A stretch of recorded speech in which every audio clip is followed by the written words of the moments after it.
they defer, so Georgia State will get the ball to start this game.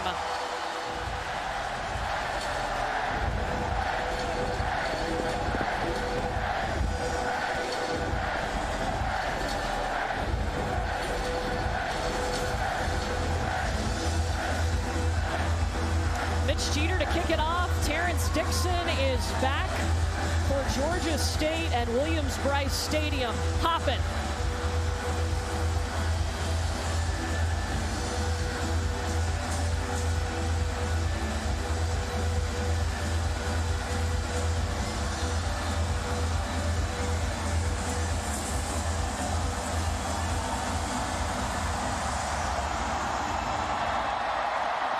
How about it? Gamecocks and Panthers, here we go.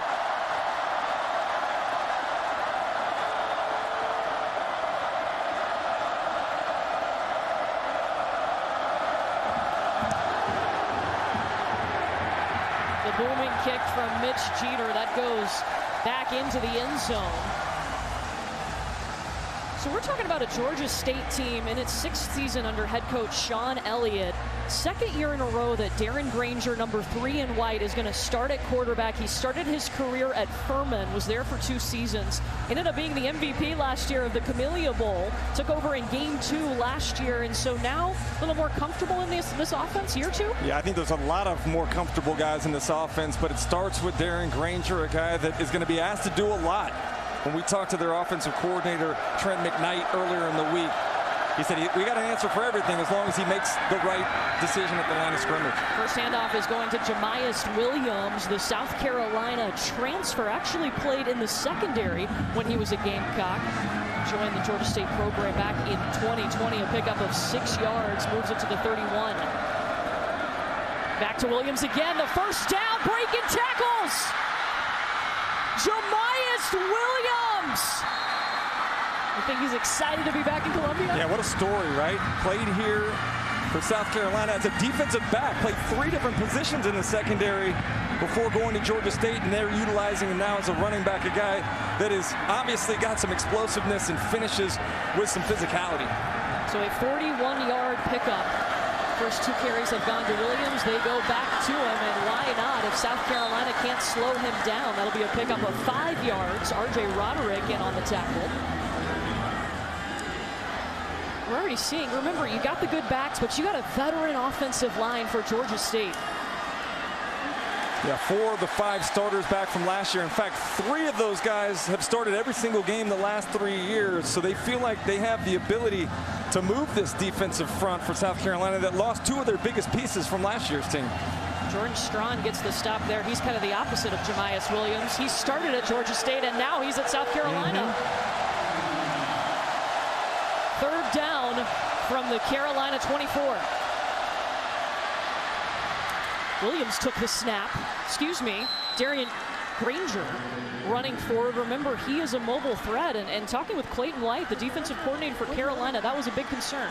Yeah, definitely evens up the number count in the box. Defenses have got to keep their eyes on him because, like you saw last time, he'll keep it here as well.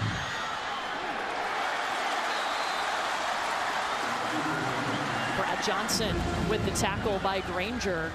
How about the tempo coordinating back to the line of scrimmage? They're going to continue to do this all day long. They feel like this is where they have an advantage. We're going to try to get to the line of scrimmage, wear some of these Gamecock defenders out, especially the big guys in the middle. You see them with their hands on their hips already. So their game plan being executed perfectly so far by Georgia State. The keys for Georgia State, they told us, execute and go tempo. Every play has been a run on this drive for Georgia State, as it's Darren Granger calling his own number. Roderick is there. Yeah, that time, the read option, pulling it, making the right read, as we talked about with Coach McKnight. But they strain the defense with so much that they do, whether it's the speed option, the read option, or even the RPO game that we'll see later too. Yeah, so South Carolina players shaken up on the play. It's R.J. Roderick. They will take a look at him, and we will step aside. A quick first drive going for this Georgia State offense. Their bread and butter, running the football.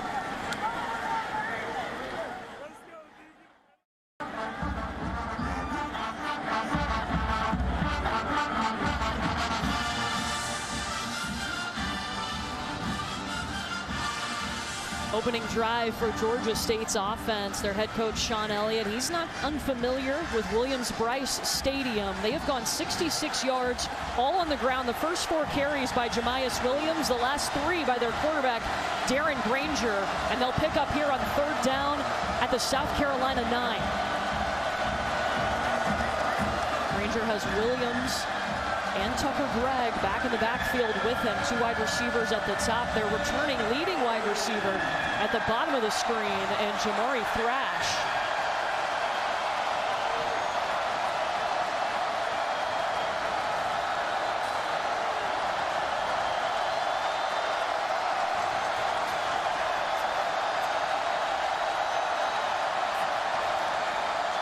Tucker Gregg's first carry. He's the bigger back in the duo, and he's going to be about a yard short. Jordan Burch ate him up.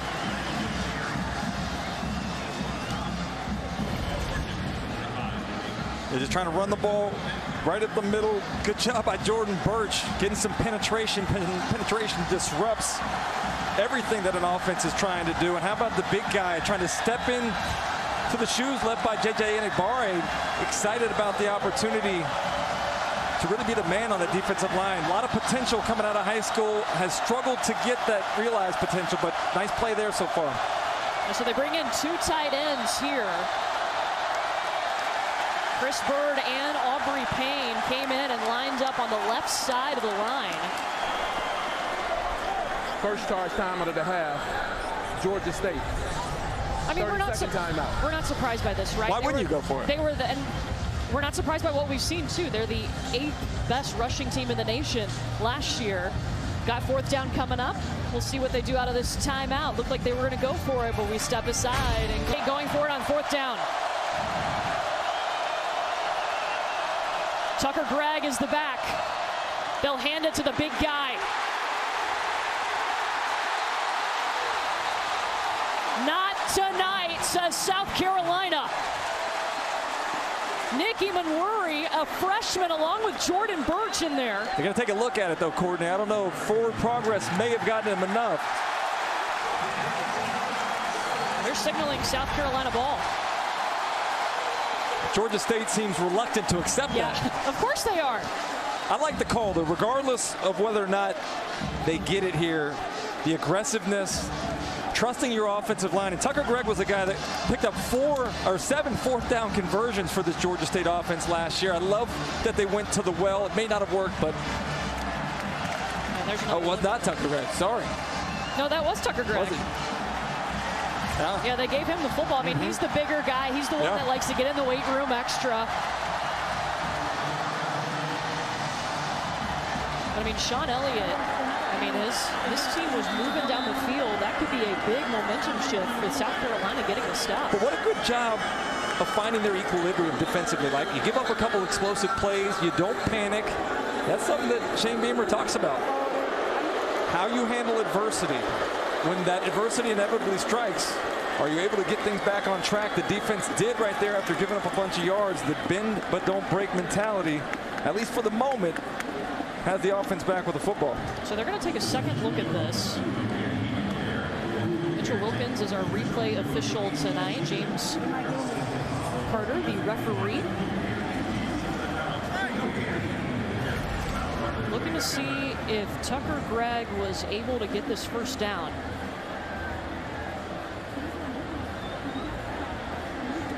He's got to get to the 7. Great job by Mo Kaba. Initially coming through untouched, putting that hit on Tucker Gregg, but Gregg able to keep. After review, the ruling on the field stands. First down, South Carolina. Again, I don't have a problem with it, Courtney. I think they trusted their go-to guys. They went right behind their guard and centers that have played a lot of football for them in the last couple years, and giving the ball to Tucker Gregg. More times than not, he's going to pick that up for you. You know what that means, Chris? We're about to see Spencer Rattler. They made us wait a little extra, right? This is one of the most anticipated storylines in the conference of the offseason. You got to build the drama, right? I like it. Spencer Rattler, of course, started the first 6 games last year for Oklahoma. Going into last season, he was talked about as the Heisman frontrunner. Caleb Williams ended up taking over that spot, and Rattler transferred at the end of the season. Off play action. Over the top and immediately connecting to his target. It's Marshawn Lloyd, the running back. How about that? Right off the get-go, Marcus Satterfield dialing up a little RPO, something Spencer Rattler was really comfortable with at Oklahoma. Quick pass out to Jaheim Bell. He is a do-it-all guy for the Gamecocks.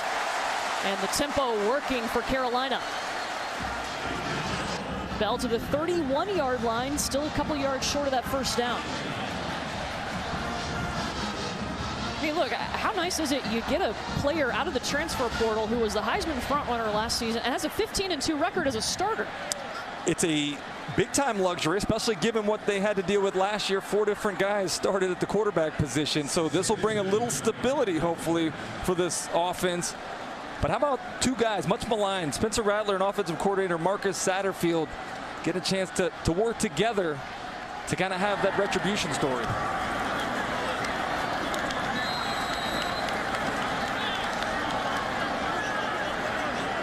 Marshawn Lloyd with the carry. We were told Christian Beal-Smith was very doubtful that he was going to be available, one of the running backs to transfer from Wake Forest tonight.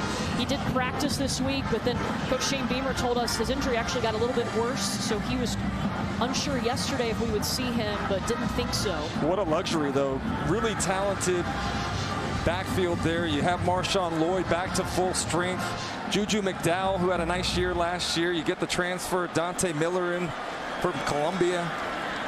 Under center look for Rattler. He ends off to Jaheim Bell. This guy is going to have an even bigger role in South Carolina's offense this year. Oh, I love the guy. A lot of potential last year when I had a chance to come down here and call the opener, but didn't quite grasp the offense as well as he does now. They can now put more on his shoulders because of his overall understanding of the offense and let his athleticism take over instead of him think too much. He was a part of that team for Shane Beamer that, exceeded expectations last year and also did it with 4 different quarterbacks. They started a wide receiver at quarterback in their bowl game win. Let's not forget, though, that Kerryon Joyner was a quarterback coming out of high school, so very familiar with the position. He's got an MVP to prove it now, too. No doubt. He'll probably tell you about that, too. Yeah, he will.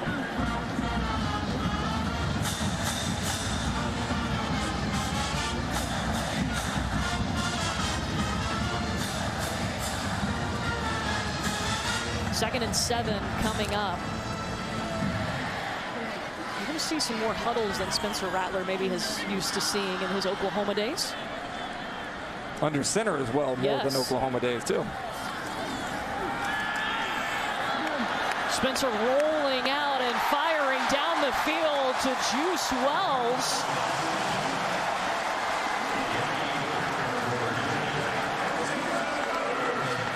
Knocked out of bounds by Antavius Lane. I love the fact that they're going to move Spencer Rattler around. This time getting outside of contain. And Juice Wells, the transfer from James Madison, making his first play. Trying to back up a little trash talk from earlier in the week.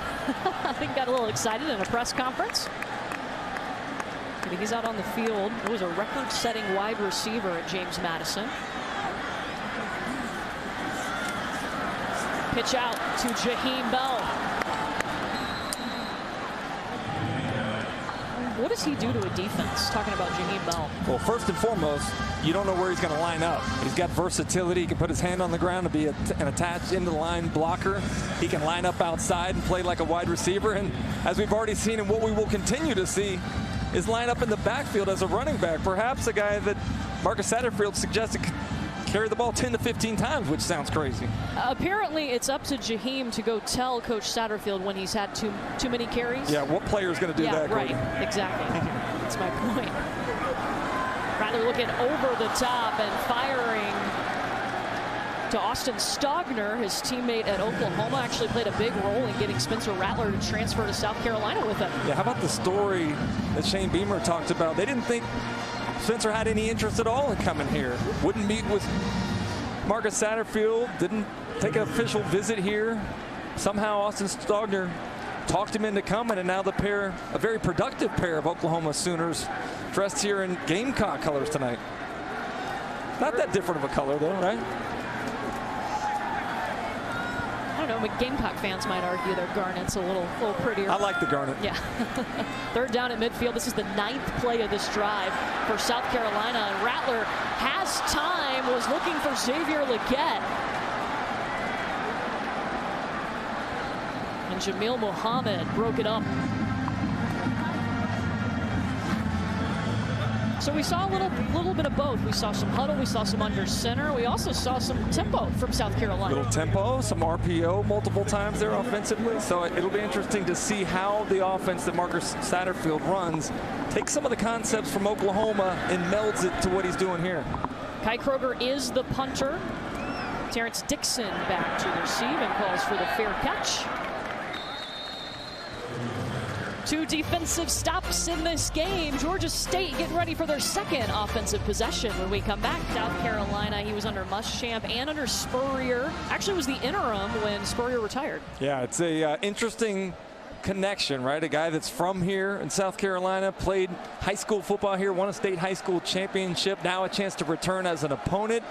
And you see that sweat he's working out. That's like a prototypical thing you see from Sean Elliott every single game. He's high energy, and his team kind of reflects that same energy. So it'll be Tucker Gregg and Marcus Carroll in the backfield, and Carroll gets his first carry of this game. We saw Jamias Williams get the biggest share of the load on their first drive.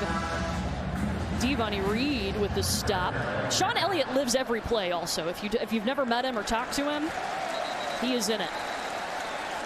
I love the guy. He's got this infectious personality, right? He was tasked with taking over a program that was struggling a little bit. Look at that shirt, though. You think he changes that shirt at halftime? I mean, it looks like he got rained on. Is it like the U.S. Open? Does he get to change his kit? Yeah, I think they have multiple shirts in the locker room for him, hopefully. Third down. South Carolina's defense got a big 4th down stop inside the 5 on Georgia State's first drive. Granger to the air for the first time, passing complete, intended for Terrence Dixon. And Courtney, that was one of the things I wanted to see from Granger tonight. Throwing the ball from the pocket with accuracy. He is really good outside on the run, has dropped some dimes, but in the pocket has been very inconsistent. As I went back and watched the tape last year, Trent McKnight, the offensive coordinator, said that's one of the things they tried to work on a lot this offseason, was quieting his feet in the pocket, not hitching as much, and limiting some of those extra movements that make you a little more inaccurate than you want to be. It's going to be interesting to see how balanced this Georgia State team will be, because they have such a great rushing attack. Michael Hayes punting. He's handling all the specialty duties, and Josh Vann on the return stumbles down around the 50. They'll mark him right at midfield. South Carolina is going to have fantastic field position when we come back to Williams-Brice.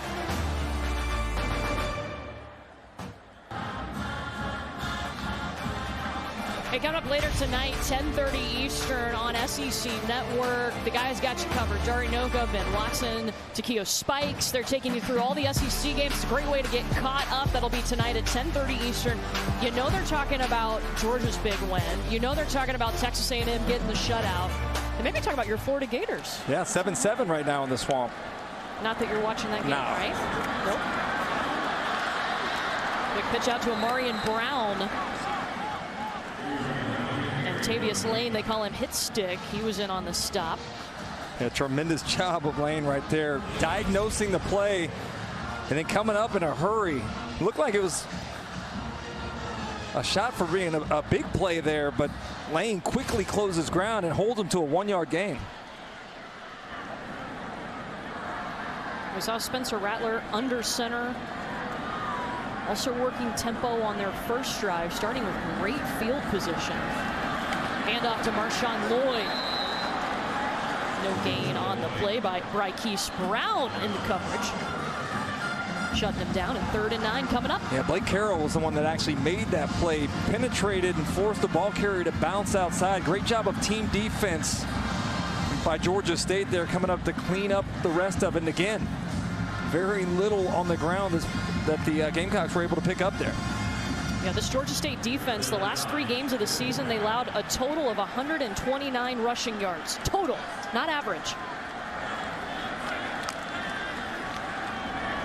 operating out of the shotgun. He's got Marshawn Lloyd back with him. 2 wide receivers to the top. Looking over the top and connecting with Austin Stogner, but there is a flag down.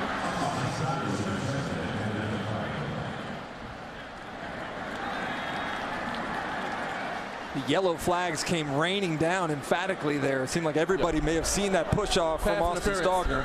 Offense, number 18, 15-yard penalty from the previous spot. 3rd down.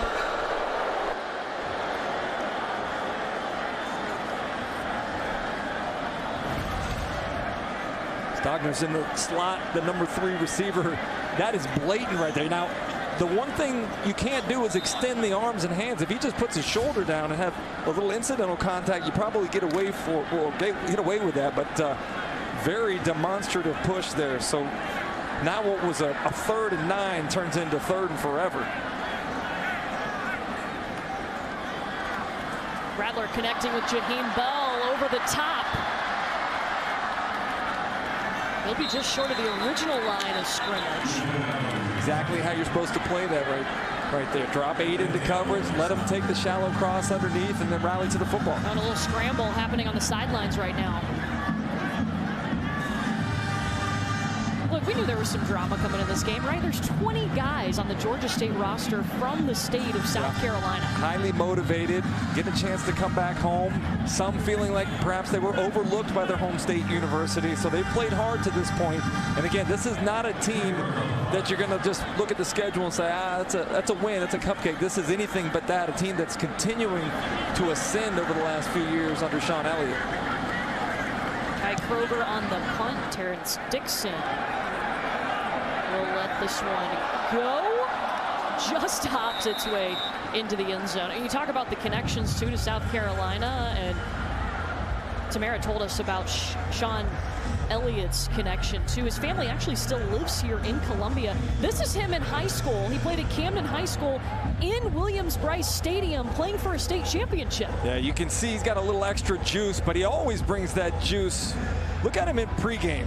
The guy was going absolutely nuts, running around, pushing guys, getting everybody fired up. He was one of those, Courtney, that I wanted to stay away from when I was playing. You always stay away from the offensive line coaches and the defensive line coaches. They're going to push you. They're going to headbutt you.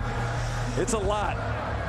Well, I talked to Jameel Muhammad, who plays defense for Georgia State. He told me usually it's the strength coach getting you fired up, as there's a run by Tucker Bragg.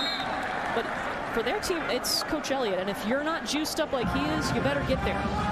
They all kind of play with that same personality, though, right? And we talked to him about how they've kind of taken on his swagger. Granger looking to the air, hit as he was throwing. It was going Terrence Dixon's way. Good job so far by the South Carolina defense of affecting the quarterback. They have not gotten a sack yet, but they forced some erratic throws from Granger so far. Flag on the play as well.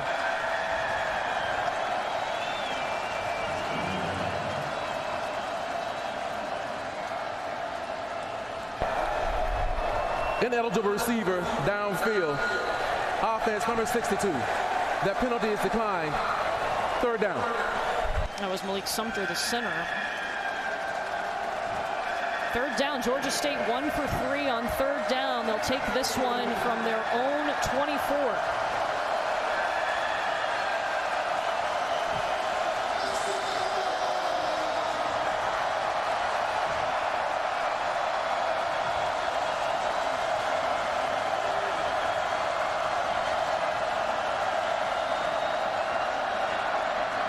Granger to the far side, looking for Robert Lewis. But hands in his face, Marcellus Dial. Oh, and Sean Elliott does not like what he saw.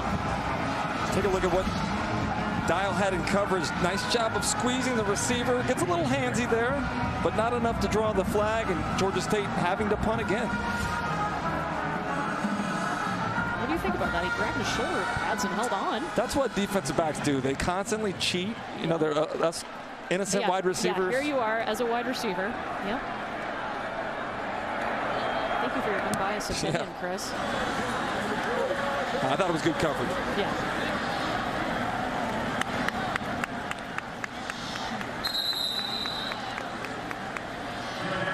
2:45 left to go here in the first quarter. Neither offense able to really get into rhythm yet. You kind of get the feeling they're just throwing a couple jabs, feeling each other out. See how aggressive that offense that Marcus Satterfield will roll out there chooses to be here. But I do like what we've seen so far. The tempo, the movement of the pocket. Spencer Rattler using some of his RPO game from back in Oklahoma. And what a luxury for Marcus Satterfield. I think he must be the happiest guy in South Carolina, having somebody like Spencer Rattler after what he had to go through last year, the quarterback carousel, 4 different guys starting, the inability to throw the ball consistently. Juju McDowell is the back. They go play action, and Rattler in trouble. The pressure coming. Jontre Hunter chasing Rattler down. This Georgia State defense, they've been able to stop South Carolina's offense on every drive so far. It was really a physicality focus. They had a lot of returning players. So when we talked to Nate Fuqua, their defensive coordinator, he said, we made everything physical, and these guys bought in. Yeah, that's what you can do. You know, Fuqua talked about being able to throw a lot at them. They were veteran guys, went quickly with the installation, threw a lot in terms of overall volume of what they wanted to do, and figured they'd come back and coach some of the younger guys up later on. What a luxury to have that many experienced guys on defense. Empty look for South Carolina. Rattler rolling to his right. Into the hands of Jalen Brooks. Down the far sideline. And again, pressure from the Georgia State defense, but Spencer Rattler able to elude and buy time. It is so difficult on guys in coverage having to cover for extended period of time, and that's what the legs of Spencer Rattler, the athleticism of Spencer Rattler, and as a receiver, I love when a quarterback scrambles to let you get open as opposed to scrambling and tucking the ball and maybe picking up 5 or 6 yards. You get the big explosive play there from Brooks with a nice catch down the sideline. A 39-yard pickup takes them to the 30 in Georgia State territory, and they'll go back to the ground with Marshawn Lloyd. 2 straight times, Courtney, Georgia State had a shot of getting Rattler with the pressure, and in each situation they lose contain. That time Rattler able to roll out to his right and throw an absolute dime on the run. How about the catch as well? A much maligned group of wide receivers. Outside of Josh Vann, not a whole lot of production came back from last year. Some of that had to do with the quarterback inaccuracies, but these guys all motivated to now make plays for a guy like Spencer Rattler that brings the resume to this offense that maybe you didn't have last year. Yeah, last year in their opener, they started a GA at quarterback. How about that? That'll speak to the lack of experience in that quarterback room last year. Quite the contrast to this year.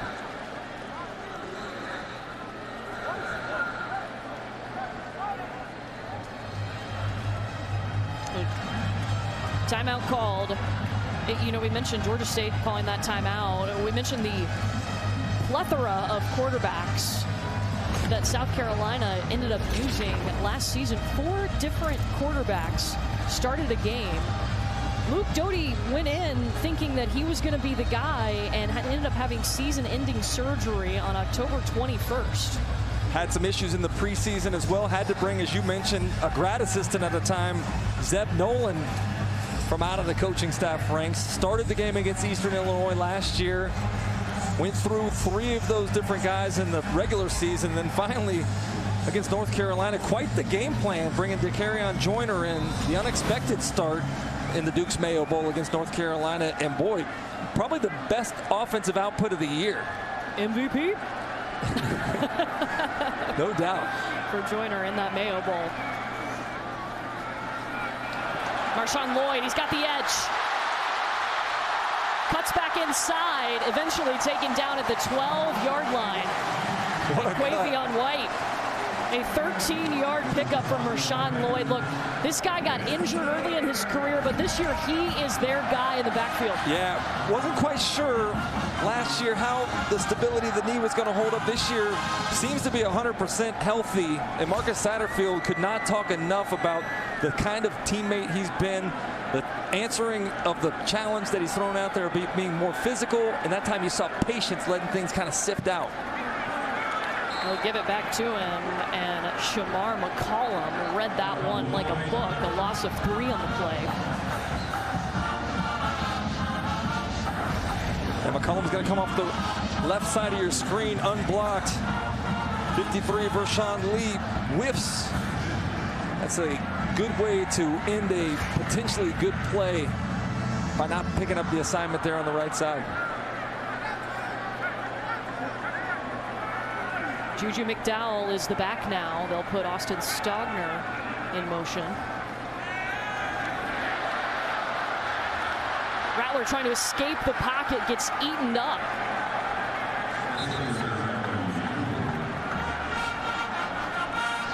Again, pressure from the right side of the offensive line. McCollum there again. Georgia State's done a nice job of getting pressure. That time, the right tackle, number 75, Kason Henry, missing, and that's the end of the first quarter. Well, South Carolina head coach Shane Beamer comes from a pretty smart family when it comes to coaching. His dad, Hall of Famer Frank Beamer, and he is in the booth with us now. Coach Beamer, thank you so much for coming up here. Well, thanks for having me. It's an honor. What has it been like to watch your son take over this South Carolina program? Well, I think he's well prepared for it. I think he's prepared all his life. He's been with some great programs and great coaches, and so I think he's he's worked all his life to get ready for this moment. Yeah, year 2, won 7 games last season. Also got a bowl victory as the pass complete to Juice Wells from Spencer Rattler. Coach, we had a chance to talk to you last year in the opening game. Yeah. How different of a feeling is it for you now, having a year under your belt as a father of a first-time head coach? How has you seen him grow as a coach over the last 12 months? Well, I think he's really made some great moves, and I think the fan base down here is very excited and probably got off to a better start than you would have thought maybe last year. But I guess every week counts, and you just got to keep on getting better. And I think having the quarterback, that's a big start for him. And so we'll see. I get a lot more nervous. Oh, they faked the field goal, Coach. Beamer ball, They stole that from your playbook. Did you write that one and slip it over to Shane? Yeah. Did he get enough for the first? I think they did. He dropped the snap too, but yet still able to pick up the first down. It's Hunter Rogers.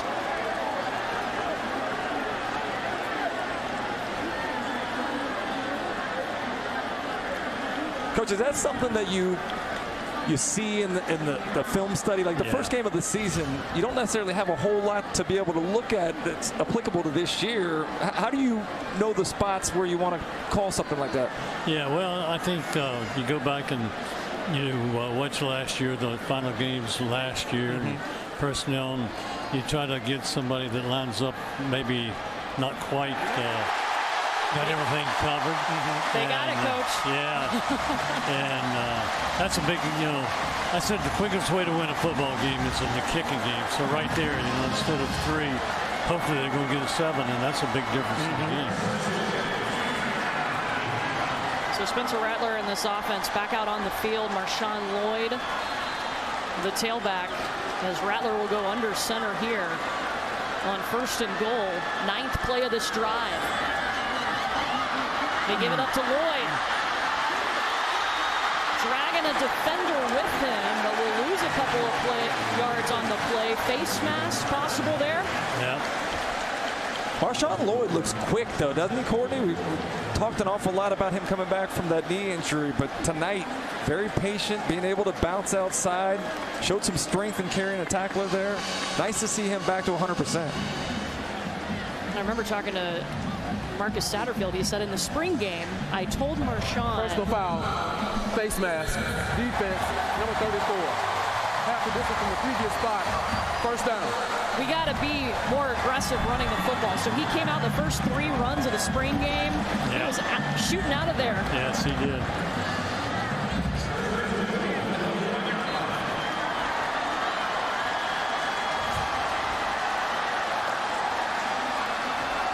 motion this time. They'll pitch it back to Marshawn Lloyd.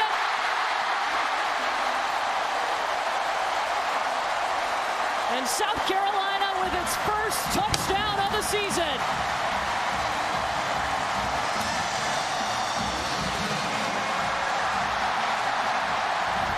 Courtney, we've seen a lot tonight where they have really been aggressive on the edge of the defense. That time, they catch eyes in the backfield, get everybody going to the right. Spencer Rattler and Marshawn Lloyd going to the left and able to break contain with that speed. And how about the effort? Does he get in before his foot touches out of bounds? I think so. Isn't it a great atmosphere in here? It is, isn't it? The sellout first game of the season. Got their white towels going.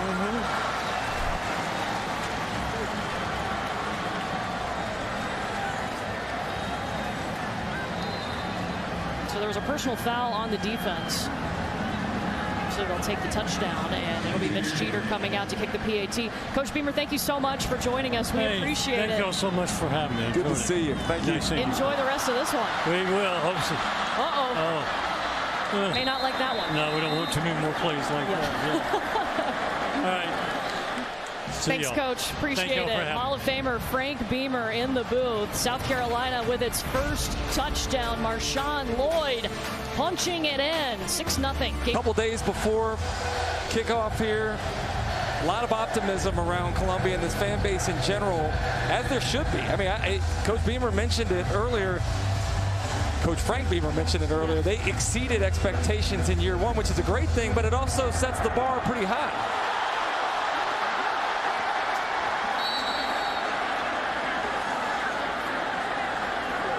Are they onside kick this? They did. So we've seen a fake field goal, a botched PAT, and an onside kick in the span of about 40 minutes. It's because Frank Beamer was just in the booth. That's right. It was perfect timing for having Coach Beamer up here.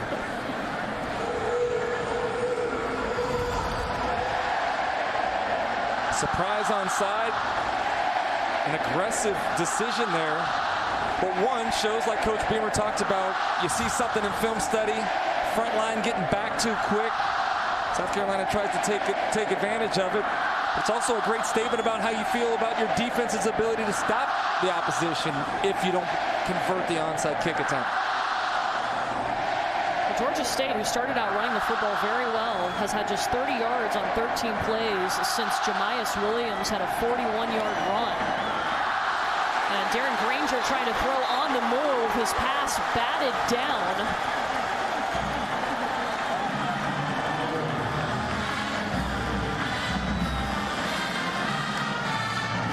South Carolina aggressive at the line of scrimmage. That's a new school way of running the old school triple option. Trying to get it outside to break contain, but nice job by South Carolina disrupting any flow they were able to create on that play.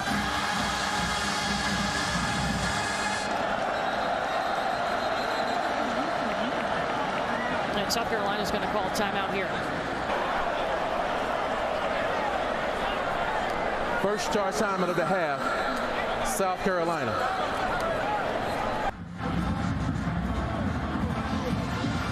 South Carolina up 6-0 here in the second quarter. Well, Monday at 7 Eastern, Thinking Out Loud is back for another season. They're breaking down everything from the weekend on the gridiron. They'll talk about some of the hottest topics for the coming week and, of course, preview Saturday's games right here on the SEC Network and, of course, on the ESPN app. Now, Chris, we were just talking about break. Darren Granger, the question for him was, could he help this offense get a little more balance for Georgia State with his arm and throwing the football? Have you seen anything that makes you think he can so far? I have not so far. A couple times he's tried to throw from the pocket. He's either been inaccurate or the defense has created a little pressure to throw him off balance. But if I were offensive coordinator Trent McKnight, I'm trying to roll Granger out. I really feel like he's more comfortable when he's throwing on the run, not thinking about the throws quite as much.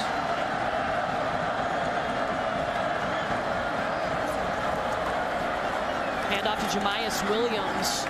He had a big run on the first drive. He was key South Carolina's defense got a stop inside the 5 on that first drive by Georgia State.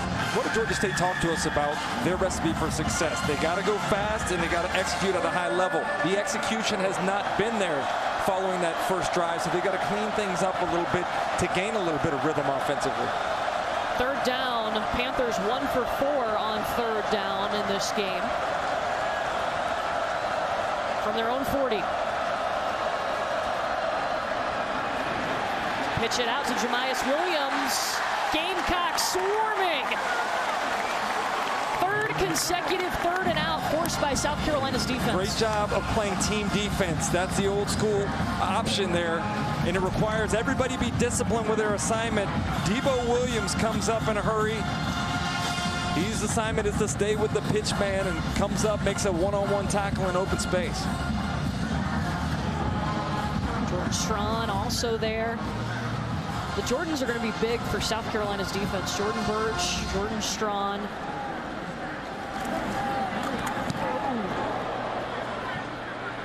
And a fair catch signaled for by South Carolina and Josh Vann.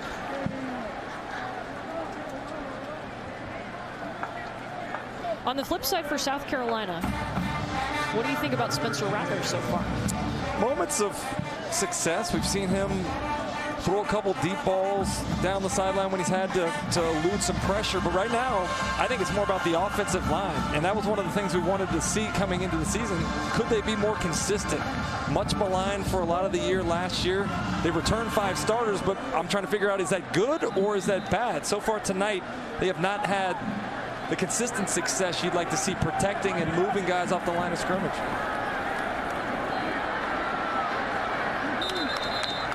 Quick pass out to Juju McDowell. And talking to Marcus Satterfield, the offensive coordinator, he said, look, our offensive line guys, they got to rely on that experience. He said, I was going back and watching the Georgia win. We had 3 guys in that game that are still on this roster. Like, we've got experience. That was 2019, yeah, right? I mean, right. Those guys still around. COVID's got rosters crazy all over the place. Yeah, I feel for the SIDs trying to figure out how to list the number of years of eligibility remaining for their players.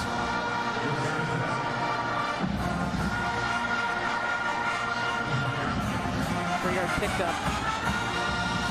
Jaheim Bell. And here comes third down from the 20.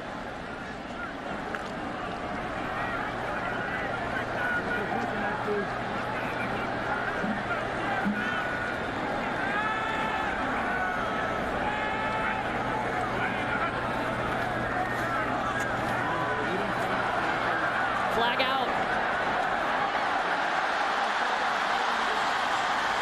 Rattler using his legs, but this could be coming back. He steps out at the 35-yard line. I know it's coming back, but the presence in the pocket that Spencer Rattler has is impressive. Holding. Offense, number 54. 10-yard penalty. Repeat third down. He just looks so comfortable. He's comfortable back there. There's chaos all around him. He does a great job of stepping up, finding a way. There you see the hold on the right side of the offensive line. But the good news for South Carolina, at least you get another down here because Spencer Rattler was able to get past the down marker. And so third and long at least prolongs having to punt here and gives you an opportunity to try to convert.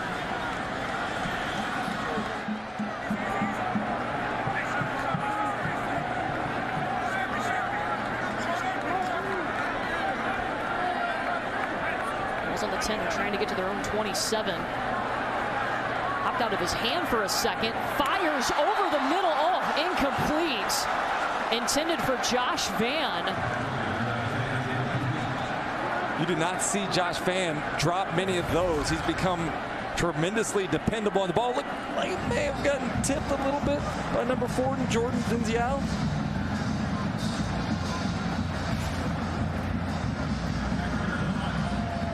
Josh Vann coming off the best season of his career. He was their leading wide receiver, 679 yards, 5 touchdowns. And South Carolina will be forced to punt. Terrence Dixon lets this one go. It's still rolling. Got a good South Carolina bounce on it. It'll be picked up at the 11.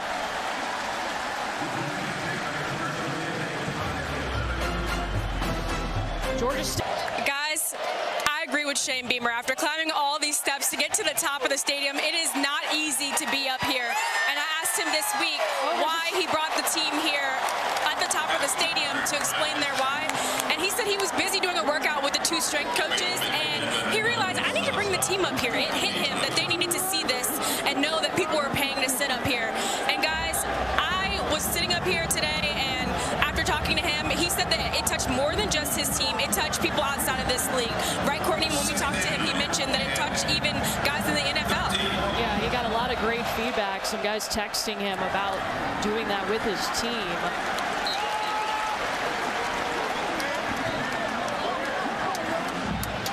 Look, Shane Beamer gets it. He gets culture. He set a new culture here at South Carolina. His players have bought into that. This time last year, they were trying to figure each other out. How are you going to respond to adversity? Now they know.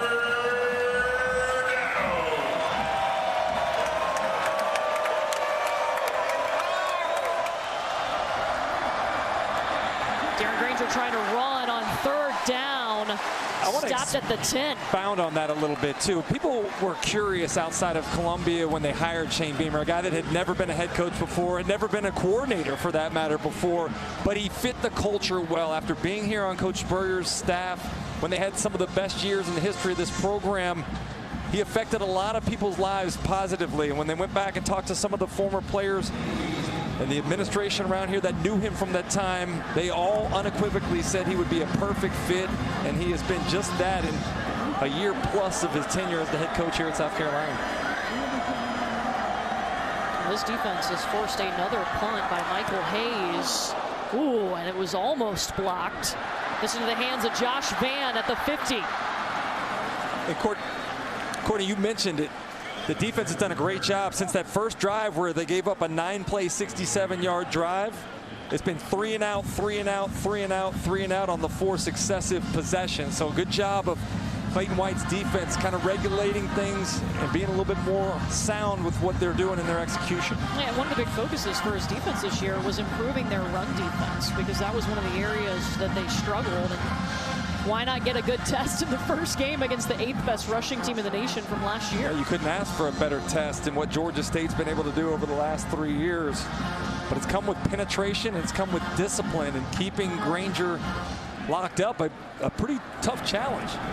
So great field position again for Carolina. Juju McDowell bringing a couple of tackles. I'm disappointed. 45. Courtney, so far the inconsistent play of the offensive line, I thought we'd see better continuity from those guys. Tonight, so far, just have not been good at preventing penetration by that front from Georgia State. A little more tempo here. Rattler got a guy in his face, shakes him off. Way deep down the field. Firing, and the pass is caught. Jalen Brooks has had 2 big catches tonight. 2 big catches off of scrambles. Both times Spencer Rattler has been under pressure, has been able to buy time, something we talked about in the open. And again, look at him keeping his eyes up, allowing receivers to uncover. It's very difficult for secondary players to cover for extended periods of time. But how about the catch as well from Jalen Brooks? 2 impressive catches.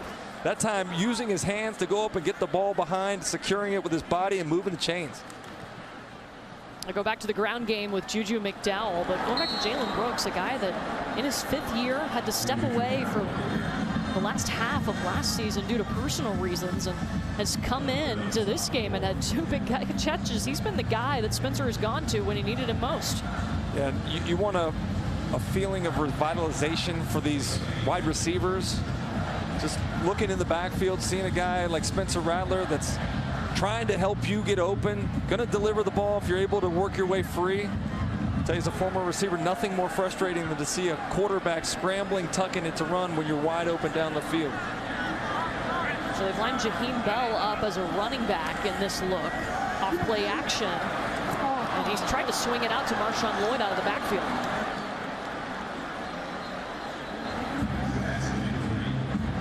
We got to talk to Spencer yesterday, and he told us, look, when I arrived on campus in January, there were a lot of weapons on this roster. He said, I don't think people realized the potential, the talent that we have. And you could tell he's made a real emphasis on getting to know these guys. Even Marcus Satterfield was telling us they've got little hand signals that he didn't even know about. And he's the offensive coordinator. Yeah, he's taking a leadership role, right? I mean, a lot of people talking about the kind of teammate potentially he was in the past. We asked some of the coaches about it. They've all, to a man, said that they haven't experienced any of those things that he's been criticized for. So I give Spencer a lot of credit for coming in and acquiescing to the culture. Third down, throwing up a prayer to Josh Vann, and it is batted away by Quavian White. Great job by White that time. Stayed with Vann step for step, squeezed him to the sideline. And a flag down. Personal foul, hands to the face. Offense, number 79. That penalty is declined. Fourth down. That's on the right tackle, Dylan Wanham.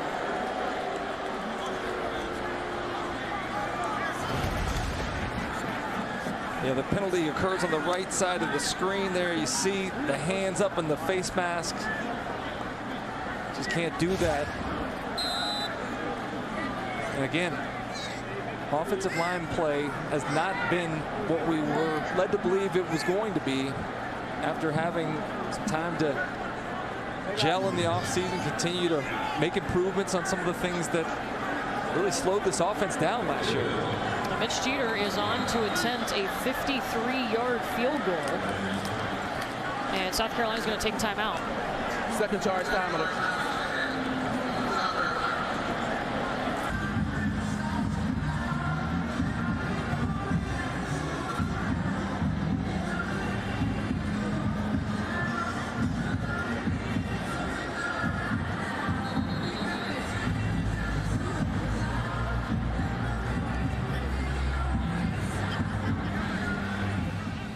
So Mitch Jeter is out there to attempt a 53-yard field goal. This is his first career field goal attempt. Remember, he's replacing Parker White, who is the South Carolina all-time point scorer with 368 points in his career. Nothing like a little extra time to have to think about it. 53-yard attempt in your first career opportunity. Nothing like a 50-plus yarder for your first attempted one.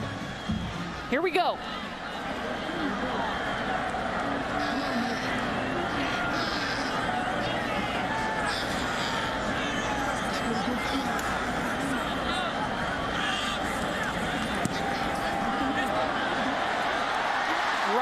Down the middle. Boom! That ties the fourth longest in South Carolina history. How about the excitement there, too? You know, the good part about it is offensive coordinator Marcus Satterfield says he doesn't talk to kickers, but he talks to golfers. And Jeter, a really good golfer, I think he earned the respect of his coach now there after converting some points for the offense. Look at the smile on Shane's face. How about literally the last 3 minutes we've seen great special team play. The 73-yard punt by Kroger to flip the field, the opportunity to get the ball back, and then a 53-yard field goal there by Jeter. Great job of winning in all three phases. About 6 minutes left until the half coming up. They will be retiring Jadeveon Clowney's jersey at halftime. Tamara will catch up with him to get an interview for us.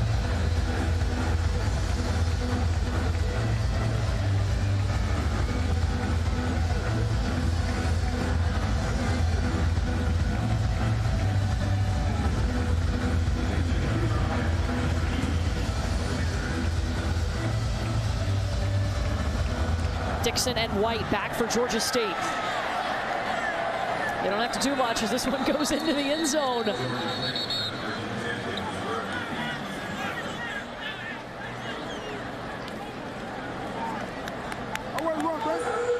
So a rushing touchdown by Marshawn Lloyd. The Blacks' PAT attempt and a field goal have led us to this 9-0 score.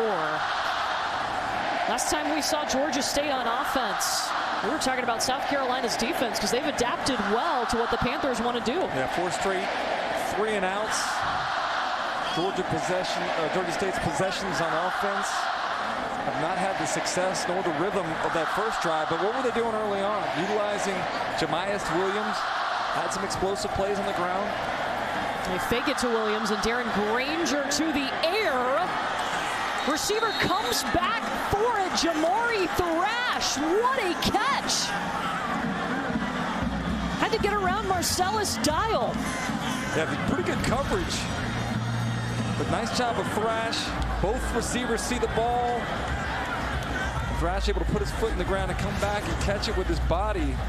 That's what they needed, right? We haven't seen a lot of success in the passing game. A receiver making a play for the quarterback right there. That is 25 passing yards for Georgia State, and back to the ground they go with Tucker Gregg. Flag comes out. Excuse me, that was Jamias Williams, and flags all over the field.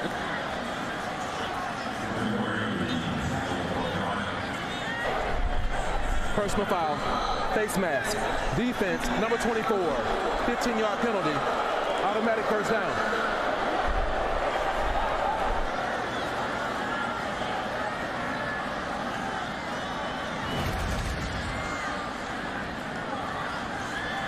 Yeah, it's an easy call right there for the officials. You're in good position. You string it out, you make a play, and then a little undisciplined with your hands, and now all of a sudden inside the 30 for Georgia State. Williams spinning his way inside the 25. 2 first downs on this drive. Those are the first downs for Georgia State since its opening drive of the game. Darius Rush in on the stop. Thrash. 3rd down. One of the things as a wide receiver you're asked to do in this offense is block downfield.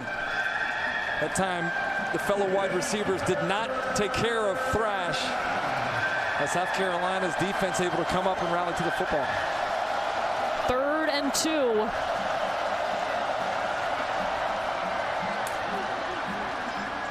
Falling forward, getting enough yardage to move those chains again is Jamias Williams. We told you his story. Played in the secondary at South Carolina, had 3 interceptions, 70 tackles before moving over to Georgia State in 2020. He was a member of the SEC All-Freshman team here at South Carolina. Georgia State took him as a corner because they needed him and actually had depth, and ended up moving him to running back. Darian Granger, a beautiful pass over the top and a 17-yard touchdown. Robert Lewis.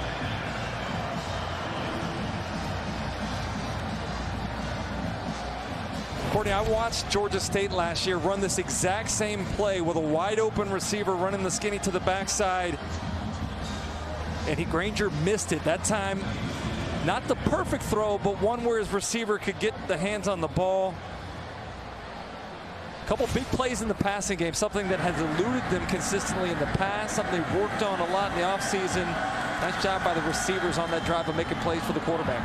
And Robert Lewis, the guy that caught that, they have talked about how much he has stepped up. Darren Granger told us he's a guy that's really stood out to me in fall camp. He's made some big plays.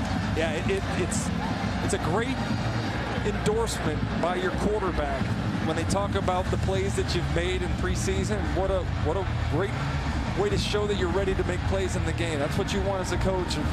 Guys that can step up, play the way they practice the way you ask them to, do the things that you preach as a coach, and that gives quarterbacks and coaches the confidence to call plays and deliver the football like they did there. Robert Lewis had his first touchdown in their bowl game, and now he's got a touchdown in back-to-back games in the season opener here. He's the fastest wide receiver, fastest guy on the team, according to the coaching staff. That time, making a play, can play inside, can play outside. And all of a sudden it feels like it was getting away from Georgia State a little bit, but great answer by the offense, specifically the quarterback and receivers, to make some plays in the passing game. A 6-play, 75-yard drive that ends in a touchdown for Georgia State.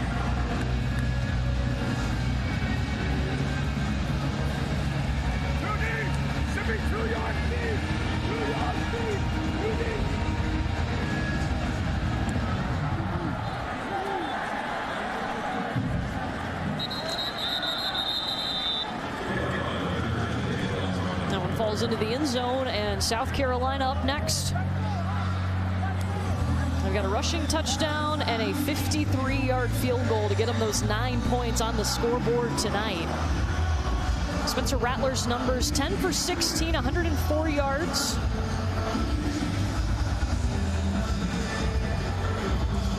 But he's had to be on the move some too. Offensive line has had some breakdowns. The majority of those yards in the passing game have come off of scramble plays. It'd be nice for South Carolina to see a little bit more security in the pocket for Spencer Rattler. Here he goes rolling out of the pocket. And a beautiful pass into the hands of Juice Wells. A nice job of moving the launch point. Georgia State kind of honing in on him in the huddle. So what do? They break contain on the outside. A couple of guys open. I love the opportunity to take the deep throw on the run back to Juice Wells. A guy, again, transferred in from James Madison. Heard lots of really good endorsements from people that had seen him at that level.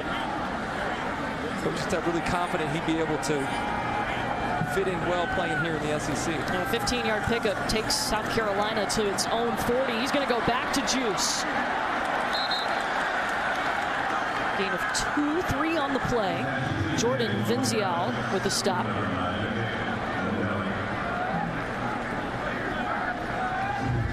Five catches for Juice already. We mentioned it earlier.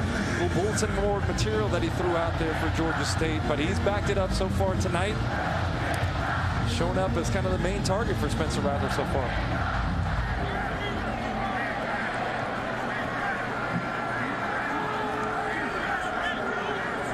Second down from the South Carolina 43. Under pressure again, and Rattler just has to throw it away. Pretty good play call there by Marcus Satterfield. Georgia State ends up bringing pressure, which is exactly what you want on the screen. Just couldn't quite connect on the execution of the throw. And you see a lot of pressure. Nice job diagnosing the screen. Yeah, Jontre Hunter and Jamil Muhammad both in on that pressure for Georgia State. I asked Jamil Muhammad about this defense. He said, we are relentless. We've got the pieces now, and we've got the confidence, too, to be a great defense. Jamil Muhammad, one of the guys Marcus Satterfield pointed out that they had to know where he was on the field. That's number 9 in white. Rattler to the air. And now Spencer Rattler 0 for 6 on third down through the air as Jalen Tate in coverage for Georgia State. Looking for Josh Vann.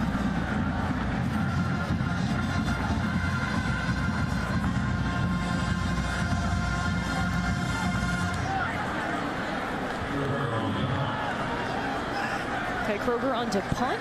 Terrence Dixon back for the Panthers.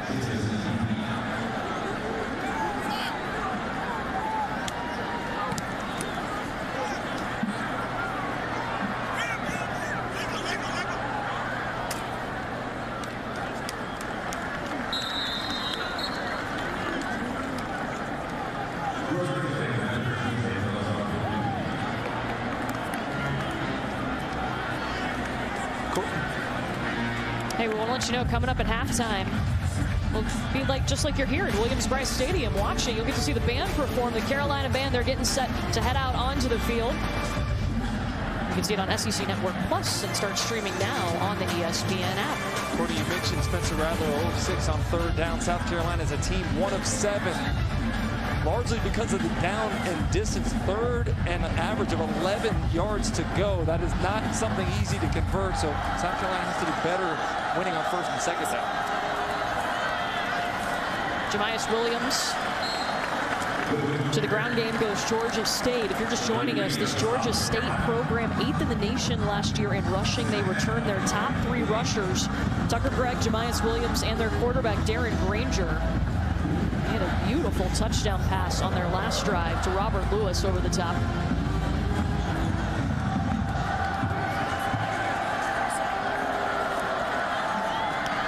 Was looking for the tight end, and the pass batted down. Alex Huntley, they call him Boogie. Boogie was the boogeyman right there for Darren Granger. Does a nice job of reading the quarterback's eyes, getting his hands up, and knocking the football down. Almost, look at the agility from the big man. Almost made a play. See what you did there with Boogeyman. Yeah. Real creative. Yeah. Neither team great on third down. Georgia State 2 for 7 tonight.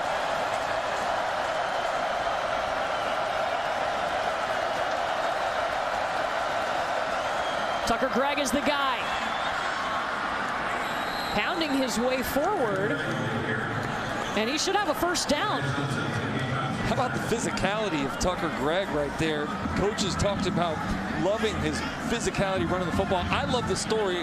As a former walk-on, I appreciate other walk-ons, guys that have earned their scholarship going the hard way. Tucker Gregg has become quite the go-to ball carrier for this offense. Oh, he's going to be short, so this is 4th down.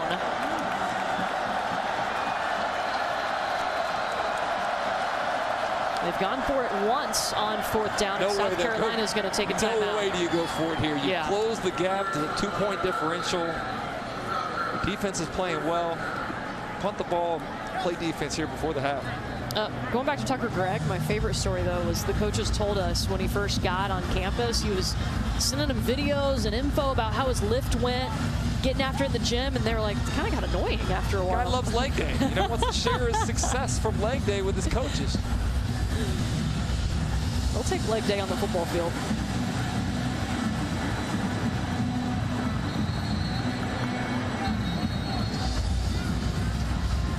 Trent McKnight told us the first thing he remembers about Tucker Gregg on the football field, he was on the kickoff return scout team. He was the wedge guy and just demolished the number 2 guy twice. That's what you got to do as a walk-on. You got to get the coach's attention. You got to make plays more times than not on special teams, and you got to sacrifice your body. And that's exactly what he did to gain more opportunity, and now has become one of the mainstays of this Georgia State offense. How'd you prove yourself as a walk-on? You know what I did? I actually won the conditioning test as a freshman. Coach Spurrier loved guys that were in great condition, and I went out there and blew away the field and then started making more plays on offense. But I tell you, that's how legitimately I was able to get the coach's eye. Worked out okay, All-American. Worked out okay. Thank you for the promotion. I appreciate it. 4th down. Here they go. Are you surprised by this? If they snap the ball, I am completely surprised by this. No, they're going to take a timeout. They're going to punt the ball. 3rd and final charge time of the half. Georgia State. 30-second timeout. Hey, props to South Carolina's defense for staying disciplined. Yeah, how many times have we seen guys get a little overhyped on special teams, jump off sides, allow the team to convert? That time, as you mentioned, good discipline by South Carolina. And I promise you, Shane Beamer, former special teams coach, special teams player at Virginia Tech, had those guys ready to go on that side of the ball.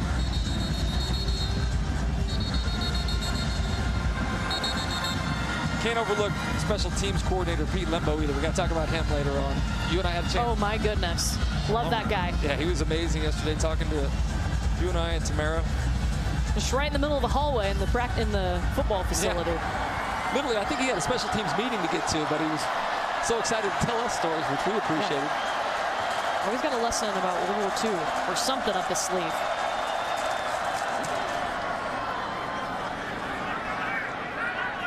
Josh Vann dropping back and makes the grab.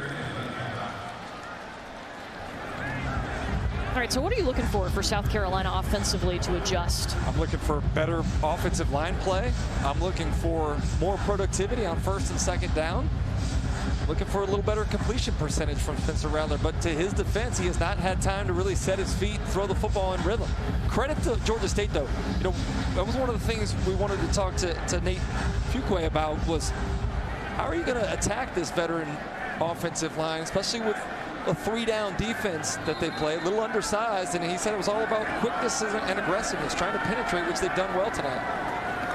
Quick throw from Rattler to Stogner.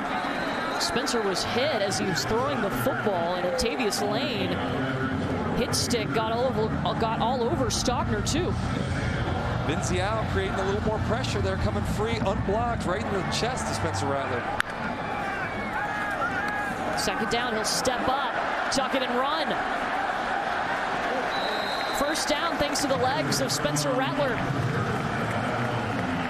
I love the relentlessness of this Georgia State defense all night long, making Spencer Rattler feel uncomfortable, forcing him to move, not being able to find his receivers down the field. They've really done a nice job so far of executing that game plan that Fuquay talks about. It's a 6-yard pickup. Rattler takes it to South Carolina's own 38.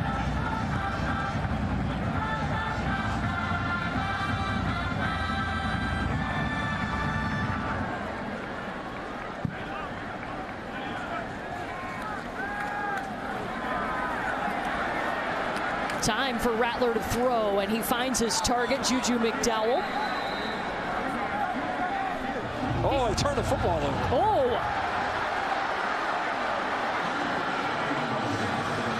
It's going to be Georgia State ball. Quavian White comes out carrying the football.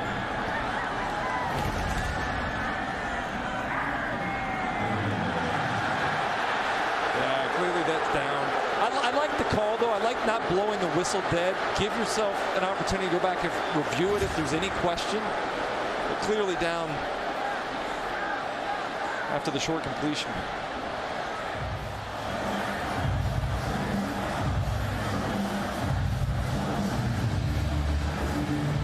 So they pause here as we try to figure out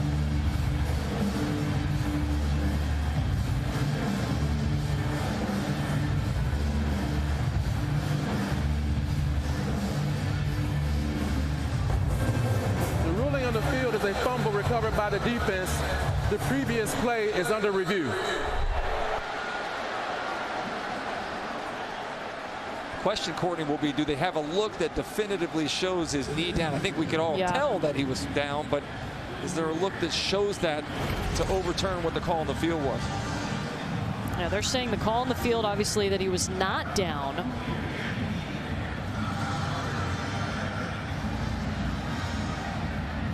Does that knee hit back in the back? Yeah, he's down. You can see the his hips hit the field. Thigh pad, the hips. Doesn't matter about the hand or the foot right there, but when he goes down right there. Yeah. It's closer than what we initially thought. Yeah.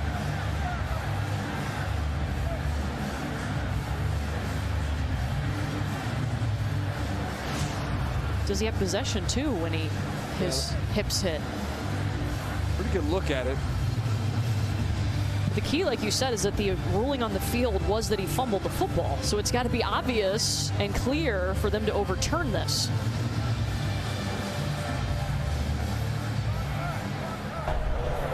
After review, the runner's left knee was down prior to the ball becoming loose. It'll be second down. So they were able to see that on film, and it will be South Carolina ball still. You know what I like about that too, though, Courtney, was that they got to the replay, they made a decision, and they're back to playing. How many times do we see in the past these replays taking forever? That was one of the initiatives of the officials heading into the season, was to try to be more efficient with the reviews. Obviously, you want to get it right, but you also don't want to disrupt the rhythm of the football game. So this will be 2nd and 8 from the South Carolina 40.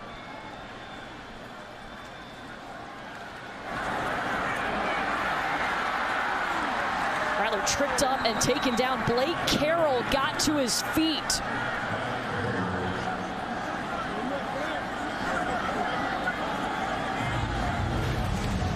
It's been one Georgia State defensive player after the next. Twist up front, the late up and under by Carroll. Able to get home, but again, relentless pursuit of Spencer Rattler defensively. It moves him back to the 30, a loss of 10 on the play. More time for Rattler there. Jalen Brooks, his 3rd catch of the night. This guy is everywhere. 3rd big catch of the night as well. Nice job on the dig route there. Spencer Rattler finally having some time to step up and make a throw, but it's 4th and 1 here. Clock ticking down too, 15 seconds left in the half. They'll go to the ground game, Marshawn Lloyd.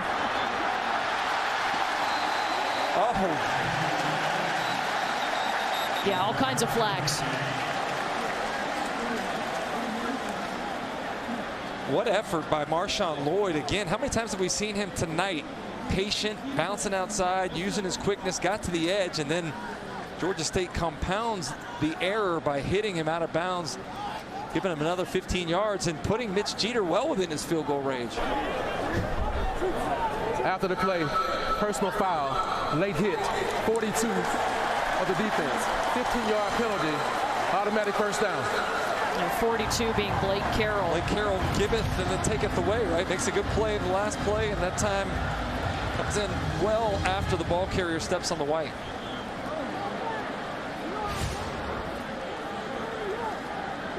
So now 8 seconds on the clock. First down, ball spotted at the 33-yard line in Georgia State territory. No timeouts for South Carolina. And Rattler quickly throws it away. A smart play, throwing the ball out of bounds right there. You don't have a lot of time left. You can't take a sack, as you mentioned, with no timeout remaining. What looked like an unlikely drive to end in points now, again, leaves Jeter with about a 51-yard kick.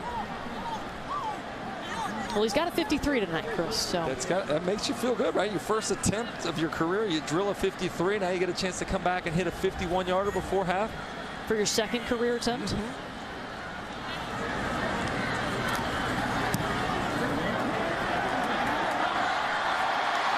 Right on the money. Parker White somewhere is smiling, very proud.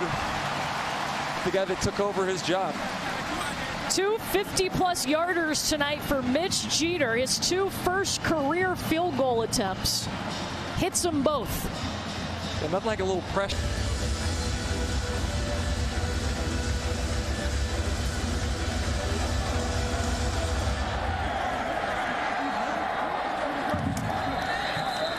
When they let this one go. Chris, being a wide receiver, you go into the locker room. What do you want to hear from your quarterback after a first half like that? Like, are you looking for them to step up and say something to you? Not the quarterback. I'm looking for the offensive line coach to get with that group up front and try to give Spencer Rattler a little time to throw the football. They haven't been able to get rhythm on offense, and rhythm comes with converting third downs. South Carolina just 1 of 8 on third down, largely because the average yards a game has been almost 12 and a half. That is not a recipe for having success on third down or on offense in general. Yeah, and they're 0 for 7 on their last third downs, too. They go back to running the football. Marshawn Lloyd, he has gotten the majority of the carries. That's his 8th carry of the night. Corey Crawford coming up, filling the hole, making an open field tackle. This is a guy that's moved all over the secondary. Played safety, moved to nickel, now back to safety. He's really a versatile player. Gives you a lot of flexibility on the defense. South Carolina showing empty here. 3 wide receivers at the top. They'll flip-flop and bring Jalen Brooks down the very bottom of your screen. He's been a big target. 3 big catches. There's a connection going on with him and Rattler. Through the hands and into the hands of Georgia State. Quavian White. Looked a lot like the play the other night in the backyard brawl, right? Ball goes through the receiver's hands. In that game, it was returned for a pick 6. In this one, an incomplete pass turns into an interception. Wow, catches it in the air. His 8th career interception for Quavian White. Marion Brown is a guy that the coaching staff talked about feeling really confident in his ability to step up and take on a larger role. We've not seen DeCarrion Joyner tonight. Brown getting the majority of those reps, and that time you got to protect your quarterback. Even if it's not a great throw, which that was not, you got to find a way to either catch it or knock it down, not tip it up for White to pick off. White, one of those 20 South Carolina natives on this Georgia State roster, coming back to his home state, making an interception, play action for Darren Granger. Ball gets thrown up, stripped out into the air as Brad Johnson, all in his personal space. Yeah, this is a group, this South Carolina linebacking core, that I think is going to be a lot better this year. You saw Brad Johnson make a play. Sherrod Green's back from multiple injuries the last couple years. Everybody high on Mo Kaba, who's perhaps the most improved player on this defense. Debo Williams. So I like the group that they have at that linebacker core. And Brad Johnson, their top returning tackler from last season, had 74 to his credit. Rolling on the the move, Darren Grainger, and yeah, he does look comfortable when he's rolling out of the pocket, connects with Jamias Williams. Yeah, I'd like to see a little bit more of that. Little misdirection had South Carolina off balance. When Grainger gets outside of the pocket, that's when he's at his best, throwing the football and putting pressure on the defense with his legs. A 20-yard pickup. Are you surprised that he's more comfortable on the move than sitting in the pocket? I'm not, because he's so athletic, and sometimes when you're just standing in the pocket, when you have that much athleticism, it lets your mind creep in a little bit too much. Tucker Gregg falling forward for a pickup of 2.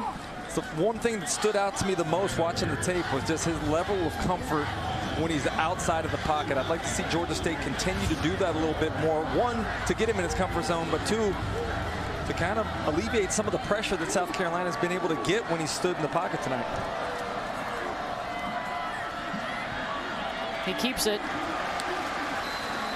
Pickup of a yard. There's been a big fundamental focus for Darren Grainger. He said Trent McKnight is so good at that. He's so good at the little things, the techniques. They've really focused on those to help him with his consistency and his accuracy.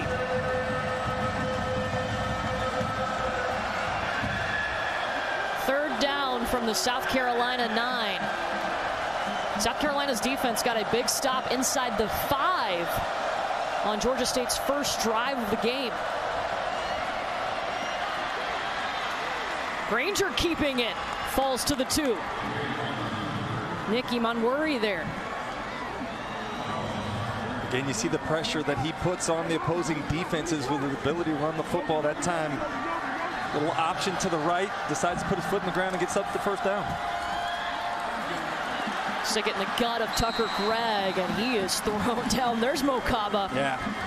Fun to see him play at full strength. Another guy like Marshawn Lloyd that's been struggling to come back from a knee injury. A lot of times people say it's 2 years to get healthy. And what a relief for a guy that has been struggling trying to come back from a high school knee injury the last couple years to be back, feeling like he can really put his foot in the ground and not worry about that knee anymore. Yeah, defensive coordinator Clayton White said this guy was born to play football. Darren Grainger into the end zone. A 4-yard scamper for the QB.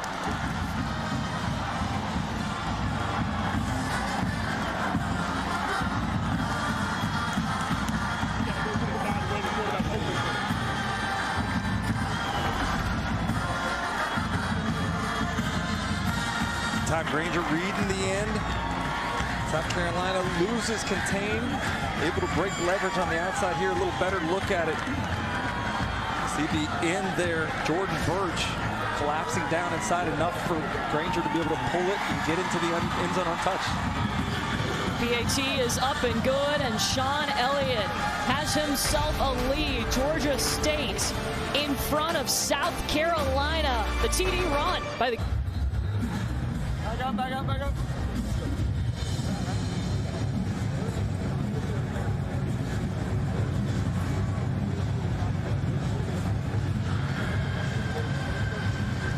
A 7-play, 32-yard drive ends in a 4-yard touchdown run by Darren Grainger. Best drive that we've seen out of Georgia State tonight? Yeah, best drive, but it started because the defense made a play. Yes. Turned the football over, gave them a short field opportunity, and that time Grainger developing a little rhythm offensively. 7 plays, 32 yards, ending in a touchdown there. But love the way they utilized him as the majority of the ball carrier slash thrower from the outside of the pocket, using that athleticism to keep South Carolina off balance.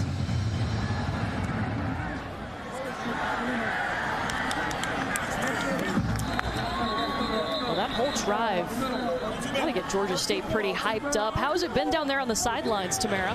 Yeah, Georgia State is extremely hyped up after that touchdown. A lot of the defensive players came over to the guys on offense on the bench, and they're like, we needed that good stuff. But then right after that, Sean Elliott came through, and he said composure to every single person on this bench in front of me. He wants them to keep their composure, celebrate, but keep your composure because there's still a whole lot of game left to play.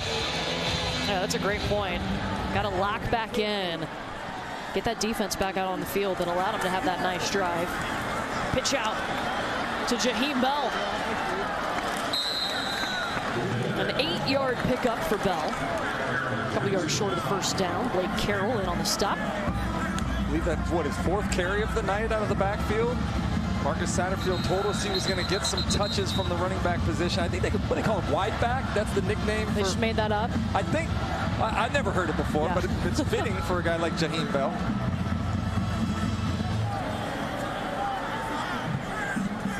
And there's a player down. Jalen Nichols, left tackle, down for South Carolina right now.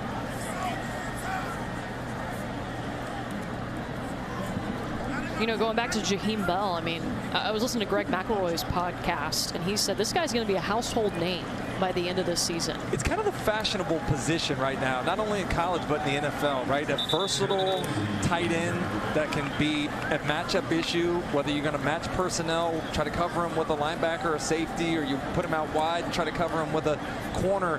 He presents a lot of issues to defenses, and South Carolina, quite frankly, has 2 of those guys with he and Austin Stockton. Jaheim Bell holds the top 2 receiving games by a tight end in South Carolina history.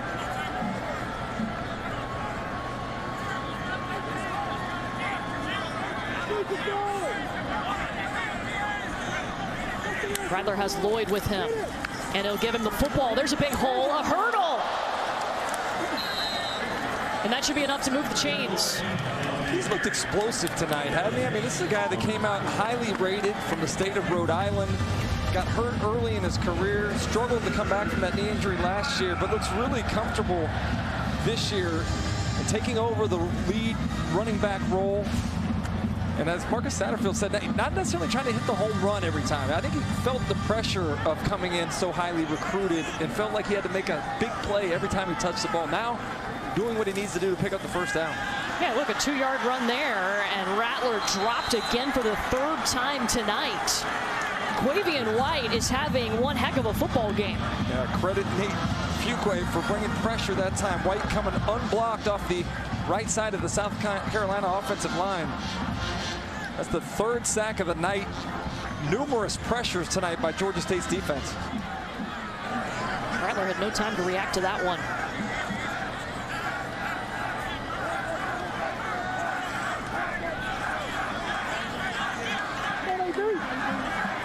Second and 16 from the South Carolina 30.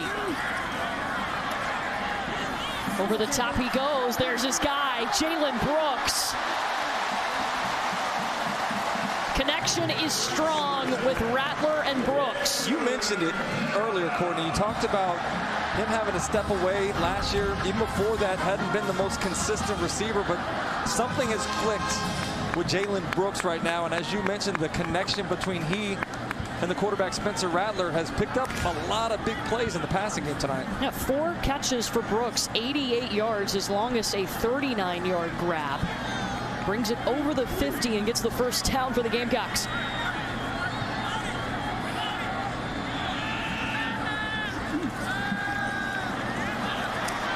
Rattler's got to step up. Got to move. Got one guy on his tail. Dumps it off to Juju McDowell.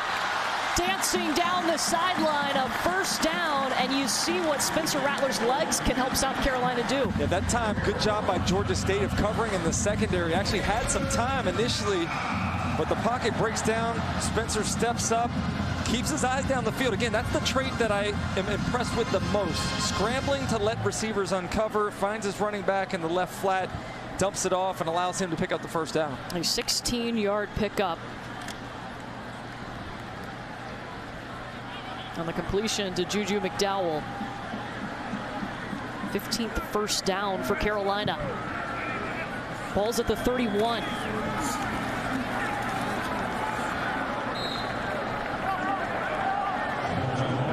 Two-yards gain for Marshawn Lloyd. Here they're doing a little bit more of what we expected them to do. A little bit more of what Georgia State defensive coordinator Nate Fuqua talks about doing, and that's running 12 personnel. 2 tight ends, Bell and Stogner in there. They really expected them to try to pound the football, not only because they have those tight ends, but the defensive line is a little undersized for Georgia State. Jaheim Bell was lined up in the backfield, and he has got a huge lane. First down to the 17. Move the chains. They mark it at the 16. Yeah, clearly the intent coming out of the locker room at halftime is to be able to run the football a little more successfully Nice job by the offensive line of getting the edge and allowing Bell to carry the ball unmessed with out there in space. It's finally nice to see somebody in the open field making a play without a Georgia State defender hitting him around the line of scrimmage. Jaheim Bell's still in. He lines up on the near side at the end of the line of scrimmage, or the end of the line. Play action for Rattler, and pressure in his face, had to throw it away. Jontre Hunter coming at him. Yeah, that's the experience that a guy like Spencer Rattler gives you. It's first down. You get pressure in your face. You don't try to force it. Throw the ball out of bounds. Come back to live for another day. Now, last season, South Carolina's red zone percentage, 75%. Tonight, 1 for 2. They were 11th in the SEC in that category.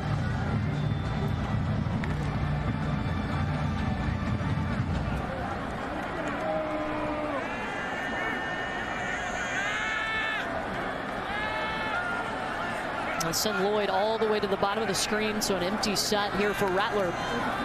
And they throw him the football. Down the near sideline, cuts back inside, Carolina touchdown!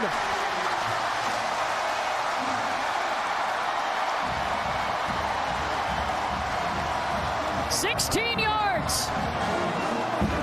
Gamecocks back on top. What did Marcus Satterfield tell us about Marshawn Lloyd? Not only was he running the football with more physical presence, but he's also become a better pass catcher. That time they emptied the backfield out, put him out wide, catch the football, and there's not a defender within 15 yards of the ball carrier after he catches it. The palms up look from the defender is never a good one. Complete confusion on that side of the ball. Georgia State just not on the same page after emptying the backfield. 2-point attempt. Rattler charging ahead. Give it to him.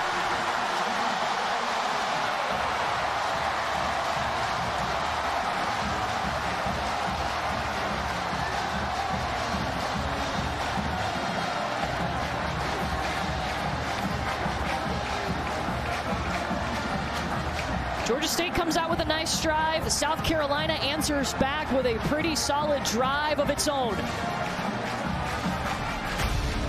Today, it's coming up after Utah State and Alabama on the SEC Network. I like the balance of that drive there, Courtney. 4 passes, 4 runs, finally having some success running the football, 26 yards on those 4 carries.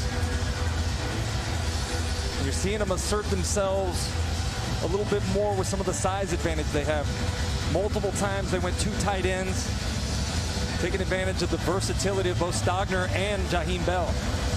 It ended with a 16-yard touchdown pass to Marshawn Lloyd, and then a Spencer Rattler keeper for the 2-point conversion. That was a big response for South Carolina because Georgia State came out of the locker room, got an interception, and then went to work on offense. Complimentary football, right? The defense makes a play, sets them up at the 32-yard line. They create a little bit of rhythm with some easy throws for Granger. Run the option, which he's really comfortable with. And then break and contain with the zone read for the walk-in touchdown. So here comes Darren Granger back out.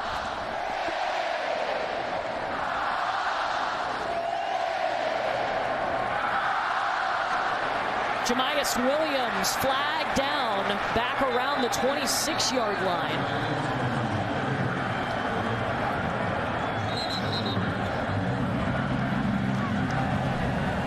Holding. Offense, number 79. 10-yard penalty. Repeat, first down. That's on the right tackle, Montavious Cunningham. Yeah, it looked a little too easy to get the edge on that one right there. I was about to criticize the South Carolina defense, but it occurred because of that hold on the right side. There you see, you got to let go. He got his hands inside, but once he tries to disengage, you got to let go. It's too easy for the officials to see. So that'll back up Georgia State to their own 15. Still first down.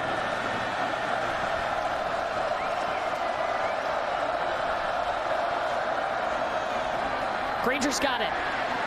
Pitch out to Williams.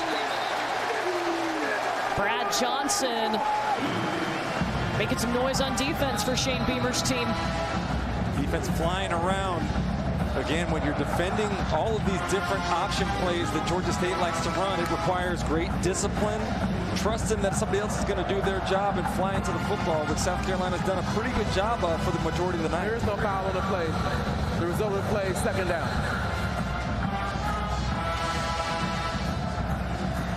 Second and long still here for Georgia State. You got to keep in mind, too, first game of the season, both of these teams had to take some time to figure each other out. You don't have any film on what this current team looks like. It's always interesting. You think you know what you are until you step into the first game of the year. Granger staying in the pocket, letting one fly, and flag comes down as the intended target was Robert Lewis. Assuming pass interference? Yeah, a little too much hand fighting there from Marcellus Dial.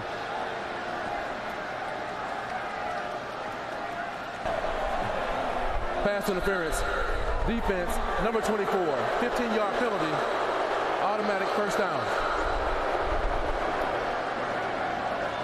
This was Robert Lewis and Marcellus Dial. Again, Robert Lewis, the fastest guy on this Georgia State team. Breaking free, and again, Dial getting his arm in there. The arm bar is something that's emphasized at both the college and NFL level of eliminating the impediment on the wide receiver. Is that a word, impediment? Yeah. Okay, good. Thank you. You sound great. I went with it.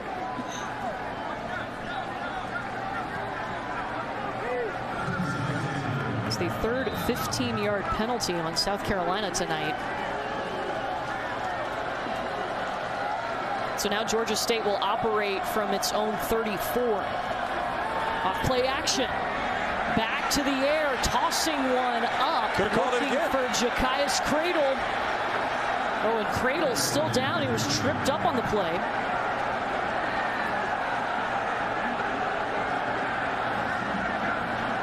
That was Cam Smith, the veteran, in coverage.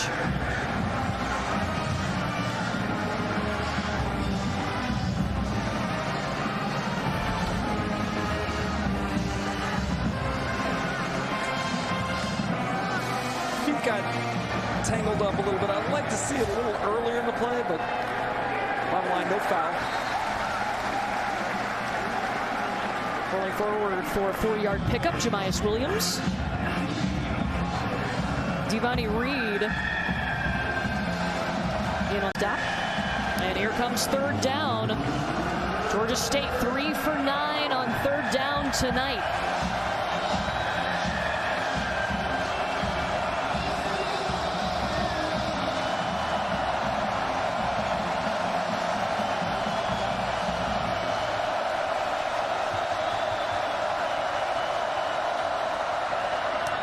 Granger gets it out quickly, but the pass incomplete. Looking for LaMarcus Brand. South Carolina's defense showed that they were going to bring pressure. When you empty the backfield, you only got 5 guys to protect. South Carolina brought 6 to the line of scrimmage.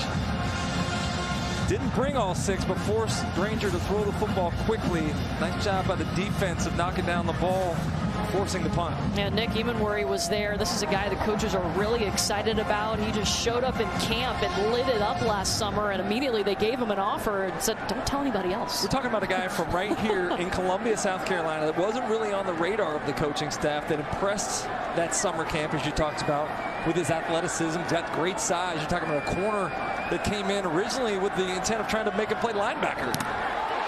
Punt's blocked. Special teams strikes again.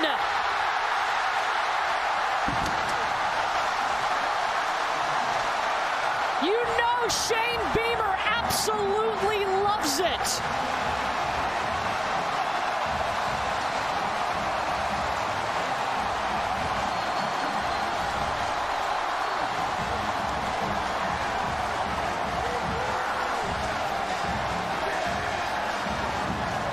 DQ Smith takes it into the end zone for the Gamecocks. They've been close a couple times earlier in the night. That time able to get home. The personal protector from the punter did not pick up the pressure right up the middle. what we say earlier, we're talking to Coach Frank Beamer here. He talked about the importance of special teams. The emphasis on that clearly runs in the family as they've made some of the biggest plays tonight in the special teams game. And South Carolina showing to go for 2 again.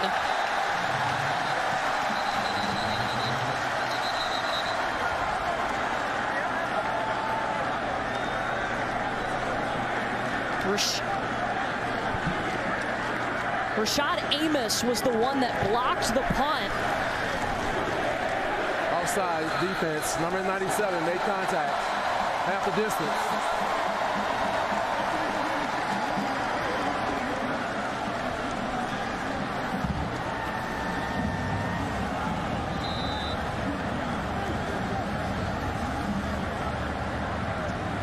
Last time South Carolina blocked a punt and returned it for a touchdown was 2000. Derek Wilson against your Florida Gators. Thanks for bringing that up. You're welcome. Lloyd, flag out.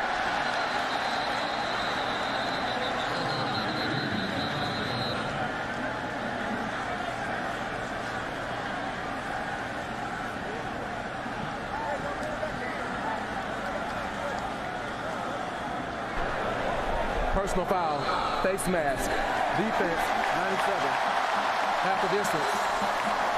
And we play the try. How many face mask penalties have we seen tonight? It seems like Feels like a lot. a lot. They had the play hemmed up, but again, some blatant face masks we've seen this evening.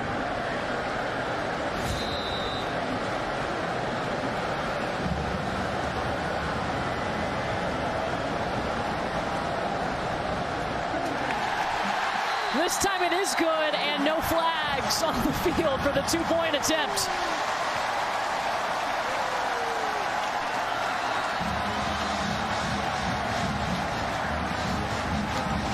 Shane Beamer, the most excited he has been tonight. Rashad Amos with the blocked punt.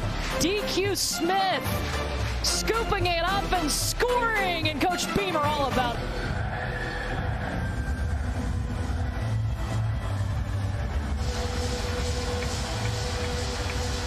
Somewhere in this stadium in Williams-Brice, Frank Beamer is smiling at what just happened for this South Carolina program. A blocked punt, they scooped it up and scored, and South Carolina, after going for 2, up by a couple scores. Yeah, fake field goal earlier, big play. You had a 73-yard punt, flipped the field position earlier in the ball game. You get a block punt for a touchdown, so clearly the emphasis on special teams has been the difference maker tonight. Not to mention a 53-yard field goal, too. Can't live. And a 51-yard field goal. True. Can't leave that one out. South Carolina has scored 16 points in the last 2 minutes and 8 seconds. And now Georgia State has to respond. This is what happened moments ago. Rashad Amos got in there and blocked the punt for South Carolina. A little confusion there. The personal protector's eyes went to the right, did not see the rusher coming to his left. They were close a couple times, finally got home. Not only got the block, but they got the scoop and score. Now DQ Smith taking it the rest of the way, number 27 in Garnett. A big momentum play for South Carolina, and their defense back out on the field to try to stop Darren Granger and Georgia State. There's a lot of energy in the stadium, too. A lot of energy in the stadium, a lot of energy on the sidelines from both coaches. You look at Shane Beamer and Sean Elliott, both very demonstrative, involved head coaches, and you can see the players, both sides take on the feelings of those coaches. Option look, they pitch it out to Tucker Gregg, and remember, these two head coaches know each other well. They were on staff together at South Carolina, a part of that 2010 team, the SEC East champs under Steve Spurrier, and Sean Elliott, a native of South Carolina. Both of those coaches very complimentary of Coach Spurrier, the impact they've had and he had on their careers. We asked Sean Elliott about what he learned the most from Coach Spurrier. He talked about Coach Spurrier just being who he was, unapologetically. I think that's what you see from Sean Elliott. Doesn't try to be anybody else. He's excited on the sideline. His players connect with him, and the personality of the team really is a very physical, hard-nosed, run the football, stop the run, which I think is exactly what Coach Elliott encapsulates. Cam Smith got caught up on the opponent's sideline. He trots off with his helmet in his hand, and now it's 3rd down at the Georgia State 32. Granger. Darren Granger's got that 1st down.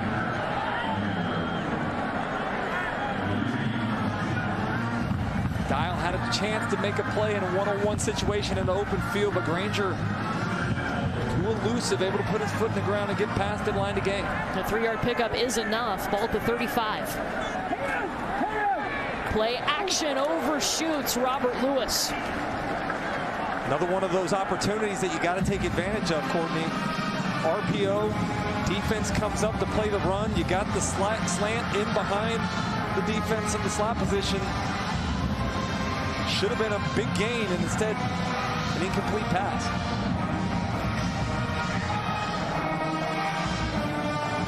Second and 10.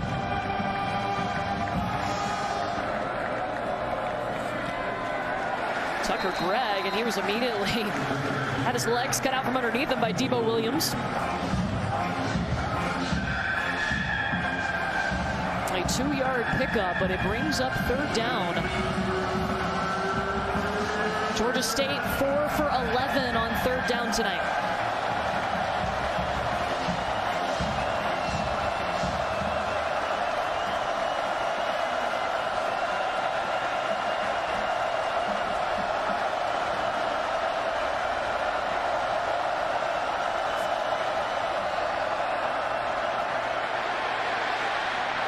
Granger heaves one up towards Dixon. Pass incomplete, and in coverage is David Spalding. Jordan Burch with the pressure on Granger. That's a tough position for a corner to be in. Ball in the air, you can't find it. Does a good job of kind of face guarding, which is not a penalty in college, but is disciplined enough not to make contact. So that'll force Georgia State to bring Michael Hayes out on to punt. He's the punter, the kicker, and the place kicker. Getting their money's worth with that scholarship. That's right. Sean Elliott told us the good Lord blessed us with him. He also made fun of him, saying, wow, we may play 12 plays tonight. Yeah. Josh Vann wants to run it. And he's going to step out just over the 25-yard line. We saw South Carolina's offense start to get a little bit of traction with their ability to run the football on that last drive. Now up 2 scores. You'd think that they'd start to pound the football a little bit more. Perhaps take advantage of some of the size that they have on the offensive line and the tight end group.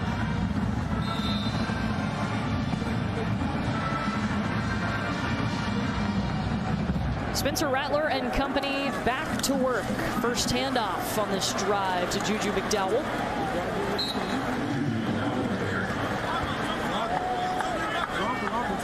We got to speak to Spencer yesterday, and he was telling us about how he really likes the new scheme that he's in, that challenged him. He said it taught him more about the game. Very different from what he was used to at Oklahoma. A little bit more like an NFL-style offense, as you talked about earlier. In the huddle a little bit more, under center some. Verbiage actually kind of the same as what the LA Rams utilizes. Rather pressure all over him. Jordan Venzial, who said his name a lot tonight. Georgia State has been really aggressive in bringing pressure. South Carolina's offensive line has not done a good job of picking it up. How many times have we seen guys come free? And watch 40 and white, there he goes. Offensive line sliding to the left, allowing the free rusher off the right. Wow, South Carolina 1 for 8 on 3rd down tonight. They're 0 for their last 7 on 3rd down.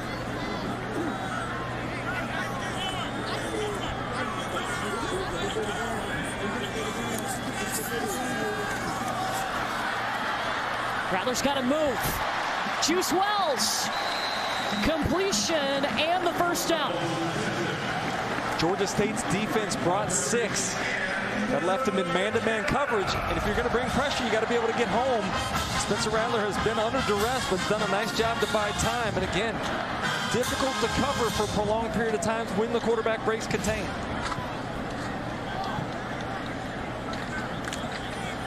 Just the second third down conversion tonight for South Carolina into the hands of Antoine Juice Wells. At the 40. Option look. The pitch out to Jaheim Bell. Pickup of 5. And Tavius Lane there, and a player down for Georgia State. Ja'Cory Crawford slow to get up. The 6th carry of the night for Jaheim Bell. And we talked about his versatility, a guy that you can do a lot with. Marcus Satterfield feels really comfortable putting a lot on his shoulders, and I think we'll continue to see his role grow more and more as the season wears on. He's done a nice job tonight.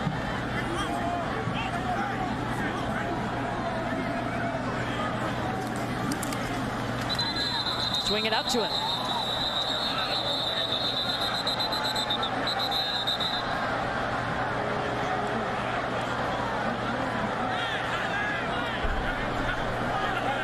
Yeah, medical stop.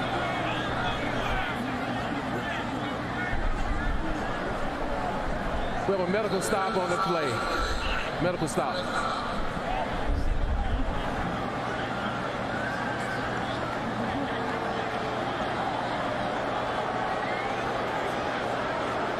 I didn't see anybody down on the field, but they blew the whistles before.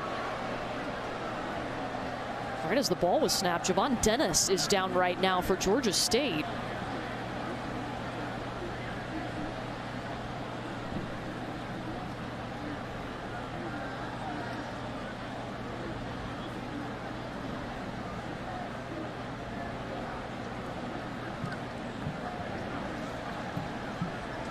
So we're being told Ja'Cory Crawford, number 10, we mentioned that he was down. They called time to check on him to make sure that he was off the field is what we're being told. But then Javon Dennis also took a seat.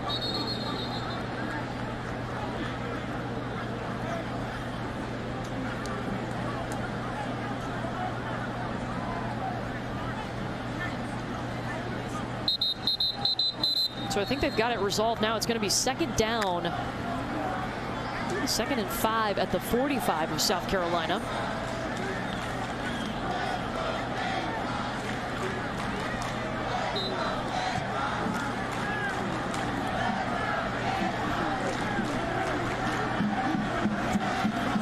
And we were told the medical observer stopped the play, so we play on now here.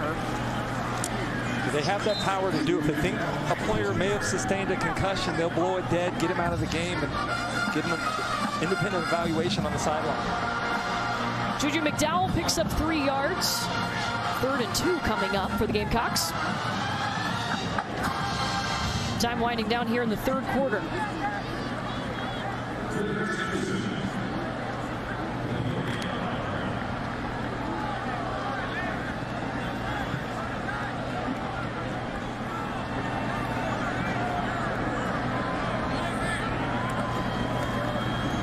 Rattler rolling out. And he throws a pick. Quavian White got it again. Second time tonight that Quavian White has had an interception. He's up to 9 for his career. Greedy by Spencer Rattler. Tried to force the ball down to Juice Wells. He's got a wide open receiver and Juju McDowell in front of him. Nothing there. Tries to force the big play at a time you don't need the big play. And Quavian White, a 4-year starter, a 2-time All-Sun Belt selection. A Greer, South Carolina native, and 2 picks in Williams-Brice Stadium tonight. What do they say? Can't go broke taking a game, right? Just take the easy throw. Yeah.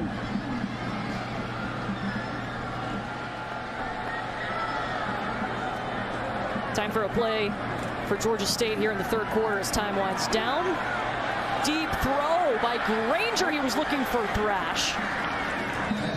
Incomplete, and that'll be the end of the third quarter, but not before. Oh, flag down.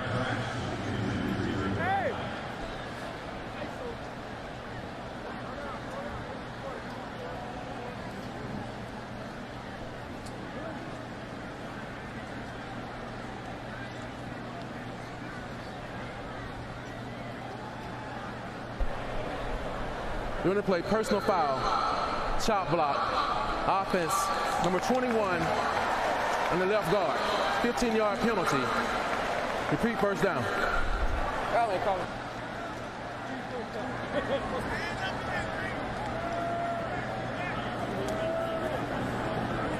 So they called on Jamias Williams. Chop block, you can't hit a guy below the waist that's engaged with somebody else. Williams should have seen that, try to stay up high and helping his offensive lineman instead of trying to take out his knees. So time had expired. They're going to go back and run this play, though, before the end of the third quarter.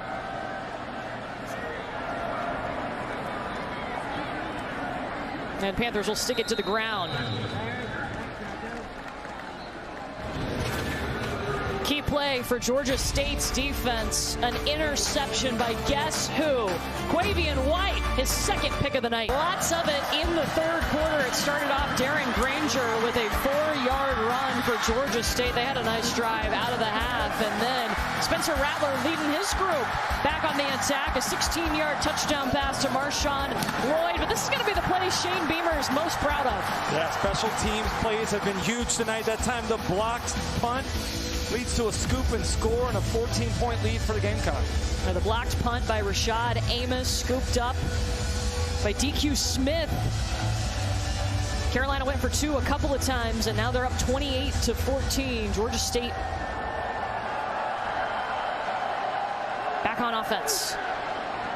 Darren Granger hit as he was throwing. Jamari Thrash was his target. That's a ball you have to complete. You got Thrash wide open on the corner route. Nobody underneath. Even if you have to flatten the receiver out, put the ball on your receiver so he can make a play. Darius Rush was getting in the face of Darren Granger, who is 0 for his last 5 through the air. And it's third and way long from their own 28.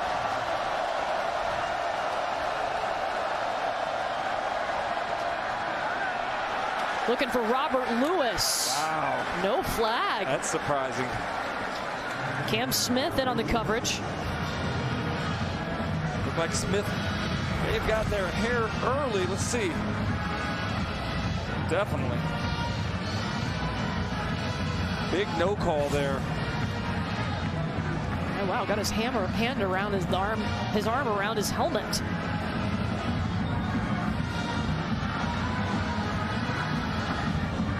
But nevertheless, no flag thrown, so Michael Hayes will come on to punt. Josh Vann back to receive for Carolina.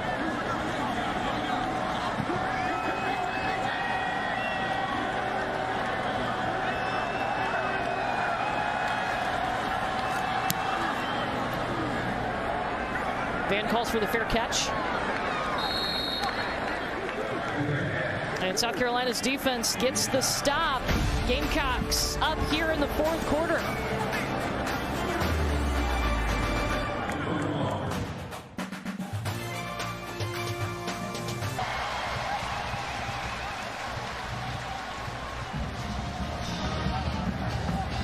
Fourth quarter in Columbia, South Carolina on top, 28-14. Getting ready to go back on offense. And Tamara Brown down on the sidelines listening into the Gamecock side.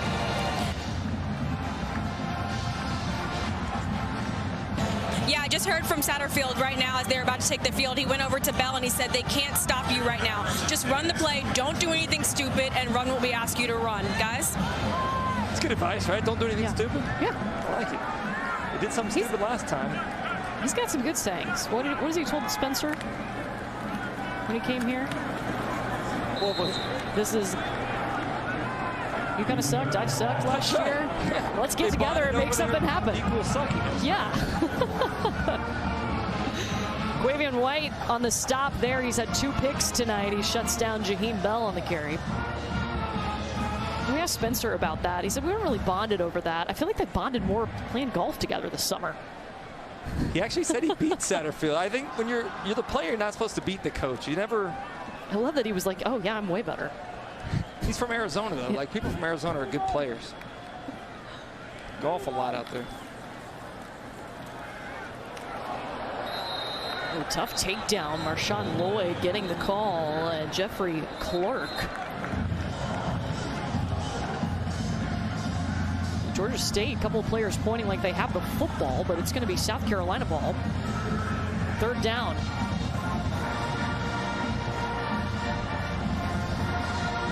South Carolina 2 for 10 tonight on 3rd down.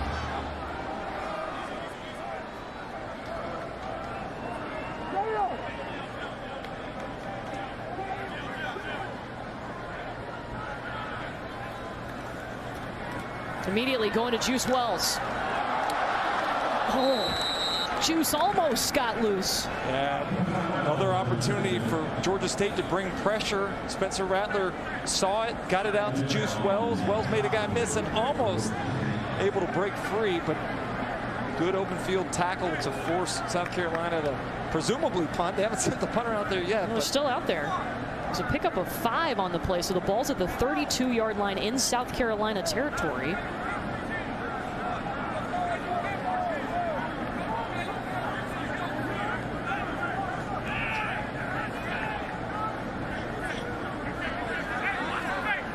Now they got to hustle. 4 seconds on the play clock. There they go. Fair catch called for by Dixon.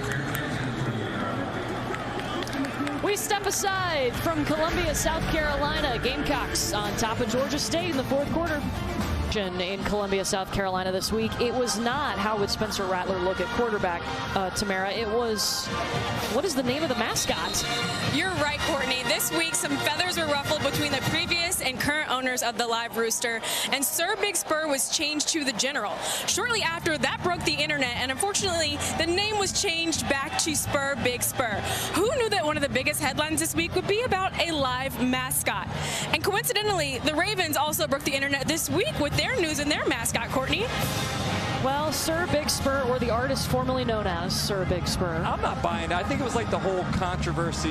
You're too young to understand when Coke changed to like New Coke and everybody got mad. And then they went back to original Coke. It created a big talking point. Now with social media, even more people talking about it. So I think this was the South Carolina plan from the get-go. Yeah, when they announced that the General is the new name on Monday, I think everybody was upset because the front runner among the fans, among Twitter, was Cock Commander. That's what Spencer Rattler was asked about it. Yeah. He was like, I thought that was the name of the mascot. Loss of 2 on that running play for Georgia State. I've read so many articles about a mascot this week. It's incredible.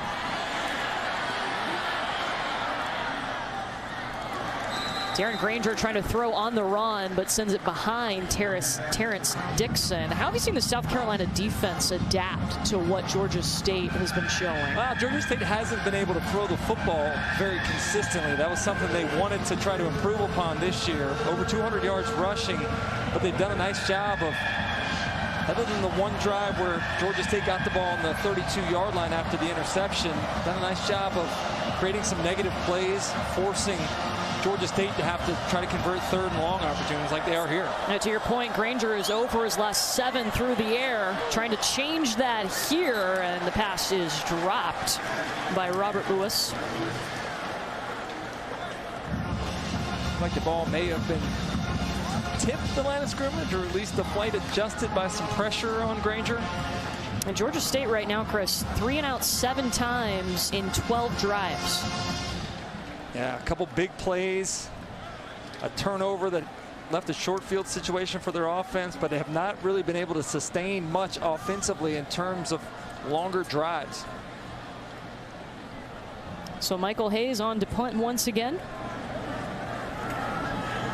Another one. Blocked!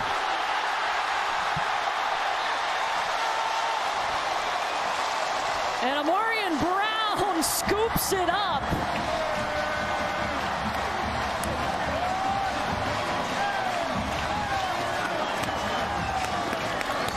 think it was Anthony Rose. No, it was Jalen Brooks on the block. Let's take a look at this again. On the right side.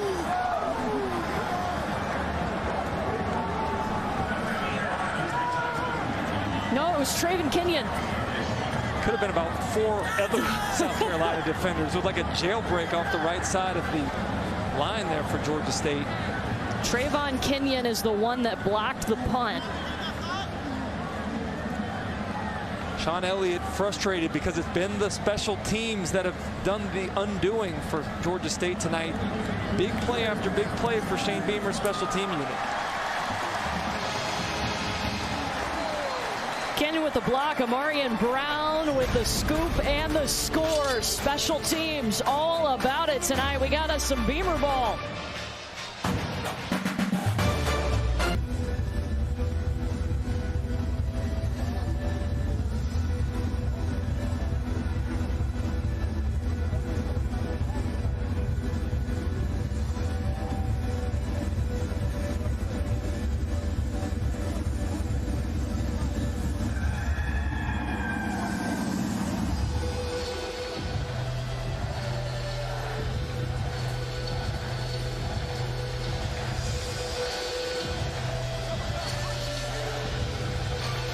Well, Out of Pocket is back. You can catch it Wednesdays at 7 p.m. with 2 of my favorite ladies, Alyssa Lang and Andrea Carter. They've got great interviews. And, of course, if you know anything about Alyssa Lang, she's going to find the best food in the SEC. You can catch them Wednesdays at 7 p.m. Oh, she loves a good meal of food now. Oh, yeah. No doubt about it.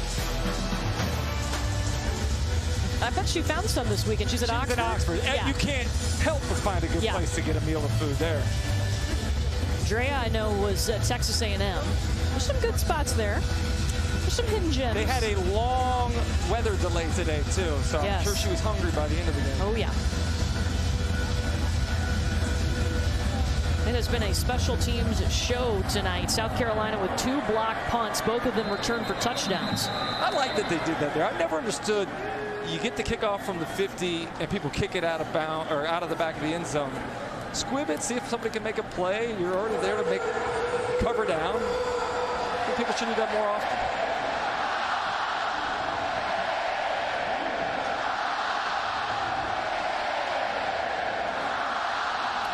11:30 left to play. Darren Granger and his offense back out. They looked pretty efficient early on in this game, but he struggled to throw the football. Yeah, 21-point deficit is not where this offense wants to operate from. They struggle throwing the ball consistently. He'll air it out here.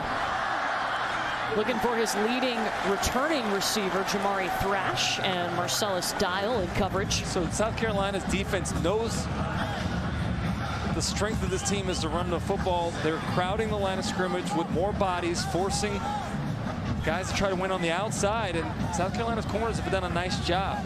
They've thrown a number of go routes and have, only completed 1 on the night, I think. Maybe one completion and 1 pass interference call. Georgia State 67 yards through the air. Granger is 0 for his last 9. He's 2 for 12 in the second half. Back to the ground. Oh, monster hole.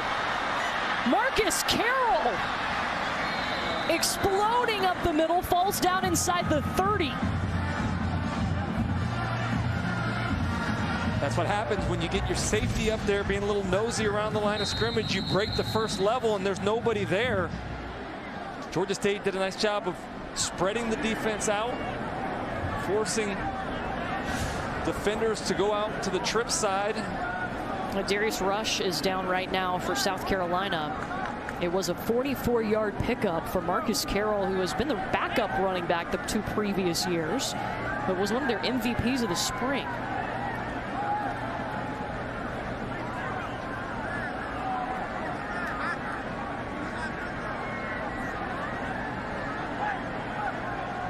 Take a look at this play and see how Darius Rush was shaken up. It's like a knock the wind out situation, you know, when you're going down, tackling. Yeah, you get a cleat probably somewhere you don't want to either. That also is quite painful. He's favoring that right leg.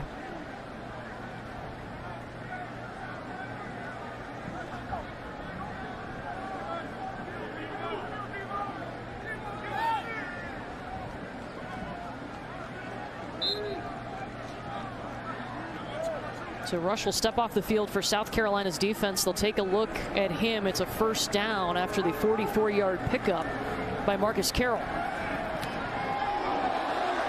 Pass incomplete. Looking for Robert Lewis. Kwan Banks. Good job by Kwan Banks. It's one-on-one out there. They run the RPO, suck up the linebacker. The receiver has inside leverage on Banks, but he does a nice job of undercutting the route, getting a hand in there, knocking it down without interfering with the receiver. 2nd and 10 coming up. Tucker Gregg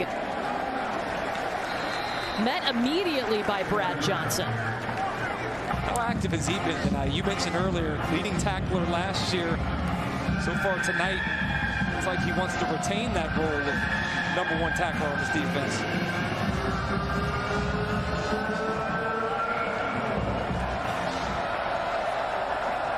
They could use him here, 3rd down. Georgia State 4 for 14 on 3rd down. Obviously 4-down territory for Georgia State. Don't be afraid to run the football here. Cut this thing in half and go for it on 4th down. And they've got Carroll and Gregg in the backfield with Granger. Carroll stick with Granger on his side and gets the pitch. Falling forward, you keep going? Got to. Yeah. Down 3 scores with 10 minutes to go. That was the plan. Knowing that they had to go for it. Didn't force the offense to throw the football, something they're not that proficient at doing. 4 yards, leaving them with a little bit more manageable opportunity to convert this.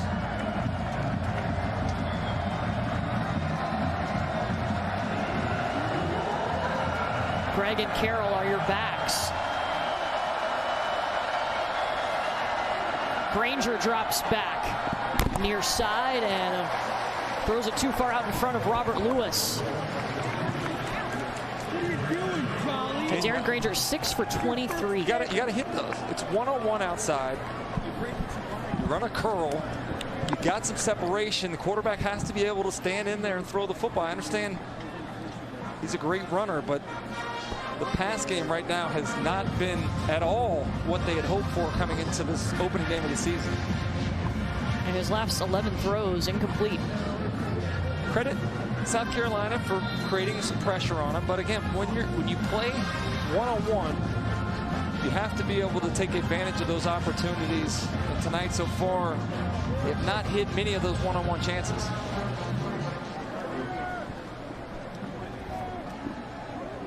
Gamecock offense back to work. 9:30 on the clock. Jaheim Bell. You know, we talked about last year South Carolina playing 4 different quarterbacks. Zeb Nolan was one of those. He was the starter last year, and he's really played a big role in helping Spencer Rattler transition. Yeah, Marcus Satterfield talked to us about what a great go-between he's been between the offensive coordinator and the quarterback, and nobody can speak from better firsthand perspective of what it's like to play in this offense, to play in this conference than Zeb Nolan can. So a valuable asset, a guy obviously who was valuable last year in a little different way, moved back into the coaching side of things, and clearly he's got a lot of experience to be able to speak first-handedly from. So they're going to help Ja'Kai Moore come off the field. Luke Doty, also one of those guys that's back. He's healthy. He's the backup quarterback, number 9 there. Spencer Rattler also credited Luke Doty with helping him acclimate. I mean, you talk about unselfishness. Somebody comes in from another school, takes the job that you had signed here to play. But really great teamwork by Doty in helping Spencer Rattler get up to speed.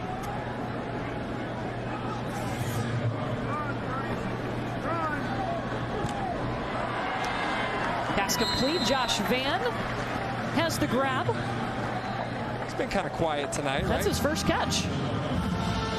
Focal point of the passing game last year. Tonight it's been all Jalen Brooks. I mean, really impressed with what some of the other guys have done. That's what you needed. Like, nobody coming into tonight, other than Van, had more than 221 yards receiving last year. So finding a way to create some complementary threats in the passing game clearly was a point of emphasis during the offseason. And with a guy like Spencer Rattler, you're going to be spreading the ball around a lot more than you were able to do last year. Yeah, 8 different players have caught a pass tonight. Juice Wells leading the way with 7 receptions. Jaheim Bell.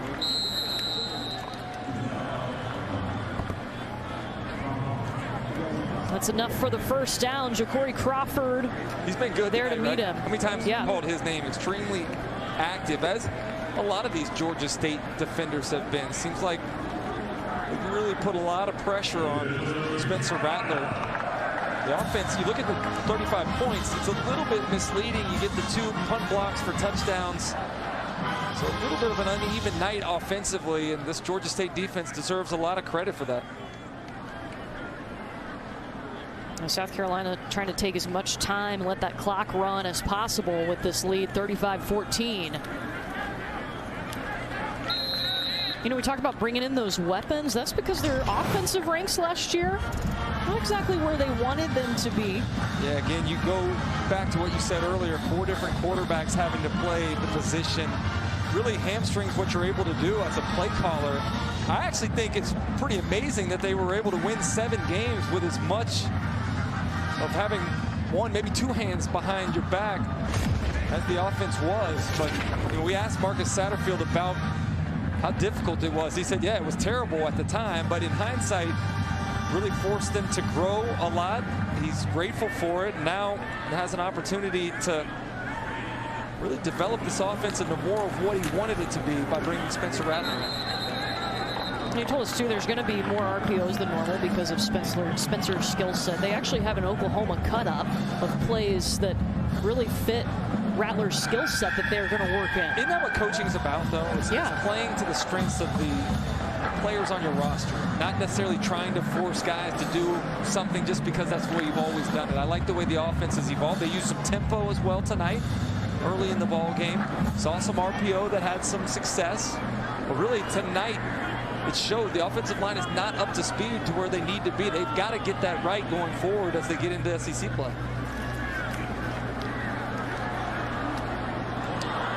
Rattler has to let it fly, and that is dangerous just off the fingertips of Quaven White. And White's another guy you've been talking about an awful lot. 2 picks tonight. Jamil Muhammad adding some pressure. And Kai Kroger on to punt for the Gamecocks.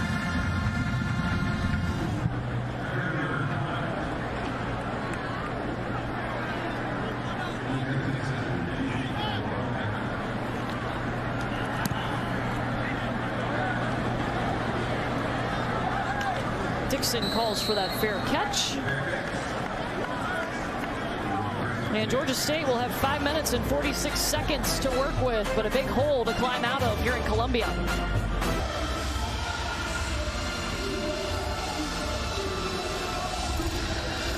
We'll take a look at the SEC preseason poll. This is the East Division. South Carolina, this team we've been watching tonight, they were picked to finish 5th in the East. Of course, Georgia Georgia first, Kentucky right behind them in the East. How do you see the East shaping up? I was thinking that Kentucky would probably be the 2nd best team in the East. In fact, I have them as the 3rd best team in the conference. They had some struggles at times tonight, but really impressed with the East because those were the teams that had maybe the biggest ball games. Georgia playing against a ranked Oregon team, Florida hosting Utah. Both of those teams able to win. So a pretty good night by obviously the conference in general being undefeated at this point in time. Don't want to jinx Vanderbilt, who's in play right now, but I think this was a huge night for the conference and subsequently a devastating night for the Pac-12. 2 opportunities to make some noise against pretty good opponents in tough situations, and both came up empty.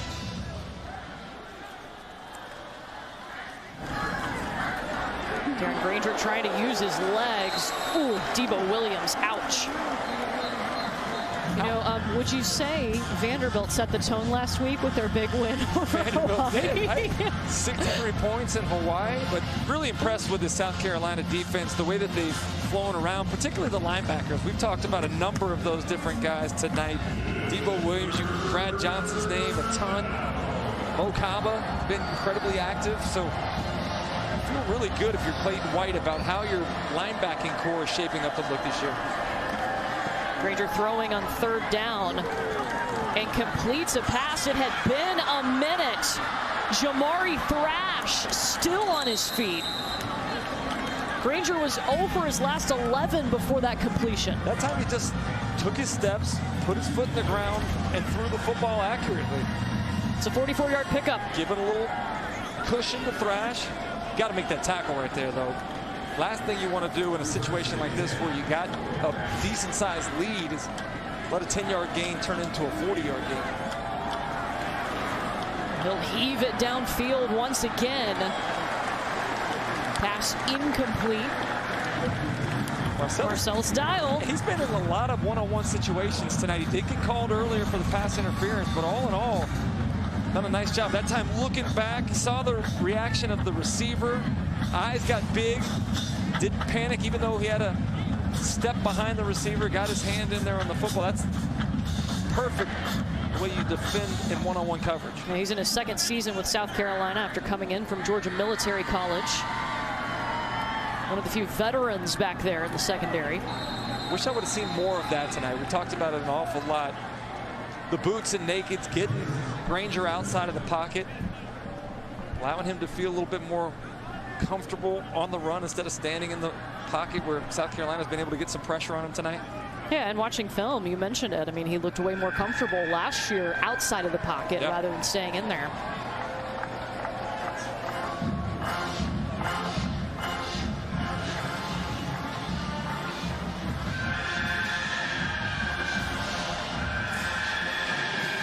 What do we have? Replay the down? Yep.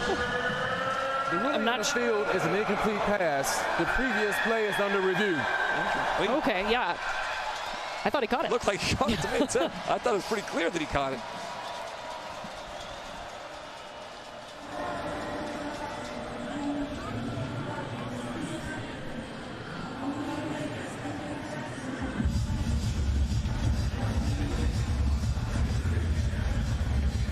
Yeah, kind of surprised they're going to look at this, but they will check it out.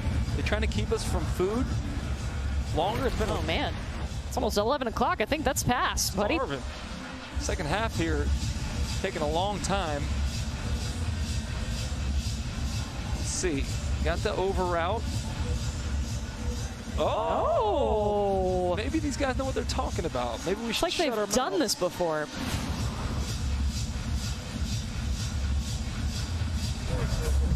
After review, the ruling on the field is confirmed. Incomplete pass, 3rd down. Okay. Tip our cap to our officials. That's my guy, James Carter, too. My apologies, James. I'm sorry for ever questioning you and your crew. James is kind of jacked, too. I don't know if you've ever seen. Definitely works out. We've actually talked about working out a lot. Like, yeah, he's a good guy. I love him.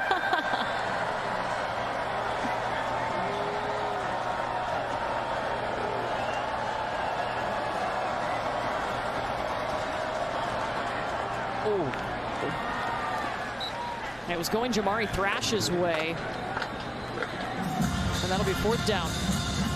Don't mean to beat a dead horse, but got a receiver open.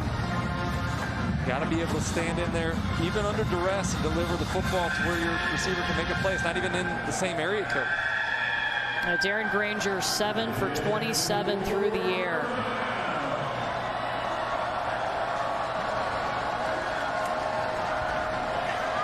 This time flushed, but nowhere to toss the football. That's what he gives you, though, right? Yeah. Give up a little bit with the accuracy, but his athleticism, his ability to keep plays alive. He was the 3rd leading rusher on this team, 3rd best returning rusher, led all Sun Belt quarterbacks with 660 rushing yards last season. All the receivers covered downfield, little pressure in the face. South Carolina loses contain. Granger able to pick up the 1st down there, keep this drive alive.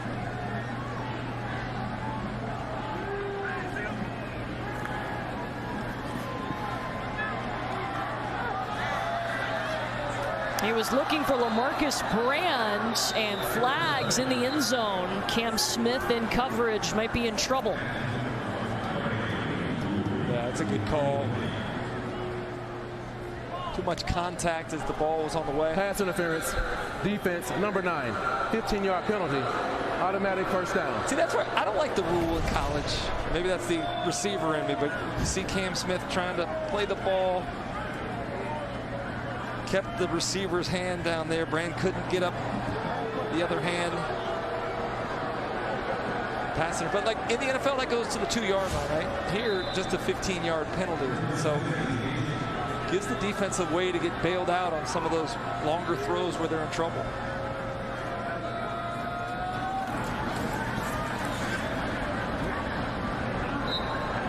Passing complete to Jamari Thrash.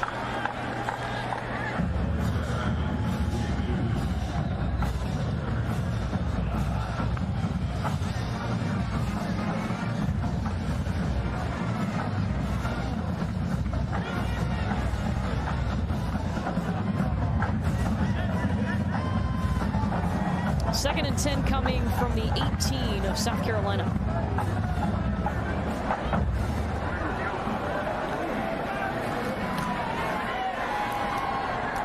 Intercepted. Marcellus Dial got himself the football.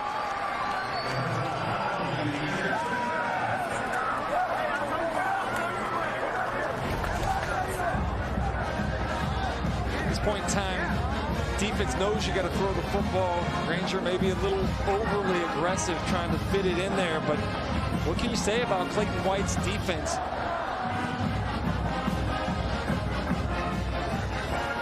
Yeah, it didn't look like Thrash even knew the ball was being thrown as he didn't get his eyes back to the quarterback. Dial read it the whole way. Easy interception for him, but that's the second turnover of the night for Clayton White's defense, who led the conference last year with 24 turnovers in 2021. Well, Luke Doty is in at quarterback, a Gamecock through and through. He is stuck by this program, back, as he says, with a new left foot after last season. Tough injury that he battled all year long, pretty much. And they'll stick to the ground and let the clock run.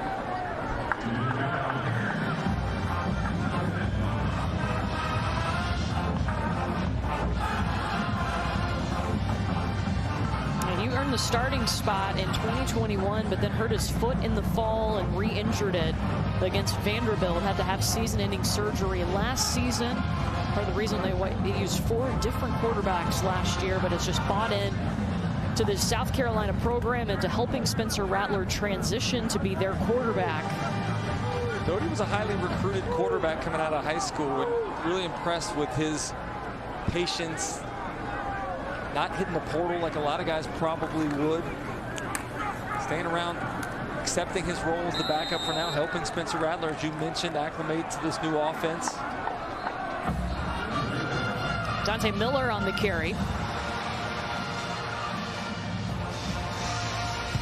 You know the Beamer household, they're going to like a lot of plays in this game tonight. Yeah, fake punt, or excuse me, fake field goal early. Converted to 4th down.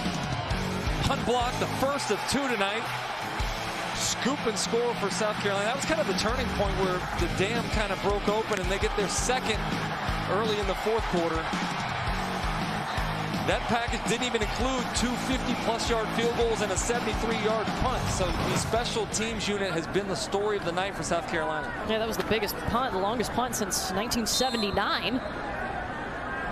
Yeah, the field goals, Mitch Jeter's first 2 of his career, just, 53 and 51-yarder. 50-plus yard kicks, not bad. Yeah, just set the bar high coming out. Wait, we got to talk about defense, too. South Carolina's defense has forced a ton of punts tonight, couple 4-and-outs, couple takeaways.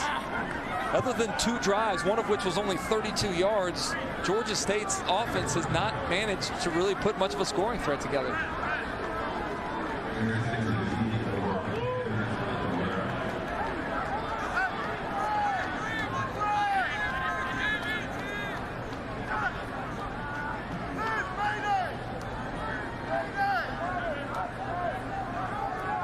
I said earlier 2 interceptions. That was the first turnover that South Carolina's gotten tonight. Georgia State has 2 picks. Yep.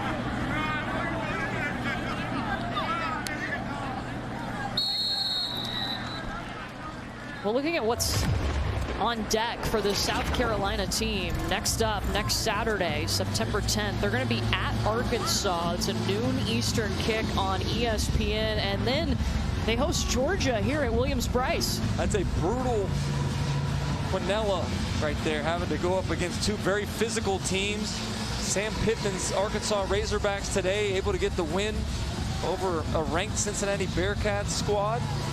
And Georgia absolutely demolishing Oregon. I said they put the quack down on them. I don't know if that's... Oh, come on. Low-hanging fruit. I'll take it. It's late. It's late, but you know what? South Carolina, they're going to take this win. This is a big one, too, because this Georgia State team came in as a dangerous team that knew how to make some upsets of openers, and Shane Beamer's crew found a way to get it done. Yeah, I thought it was going to be a four-quarter game. It looked like it midway through the third. But as we talked about, a couple different special teams plays set up by great defense that forced those punt attempts. Really turned out to be the difference in the ballgame. What are you most excited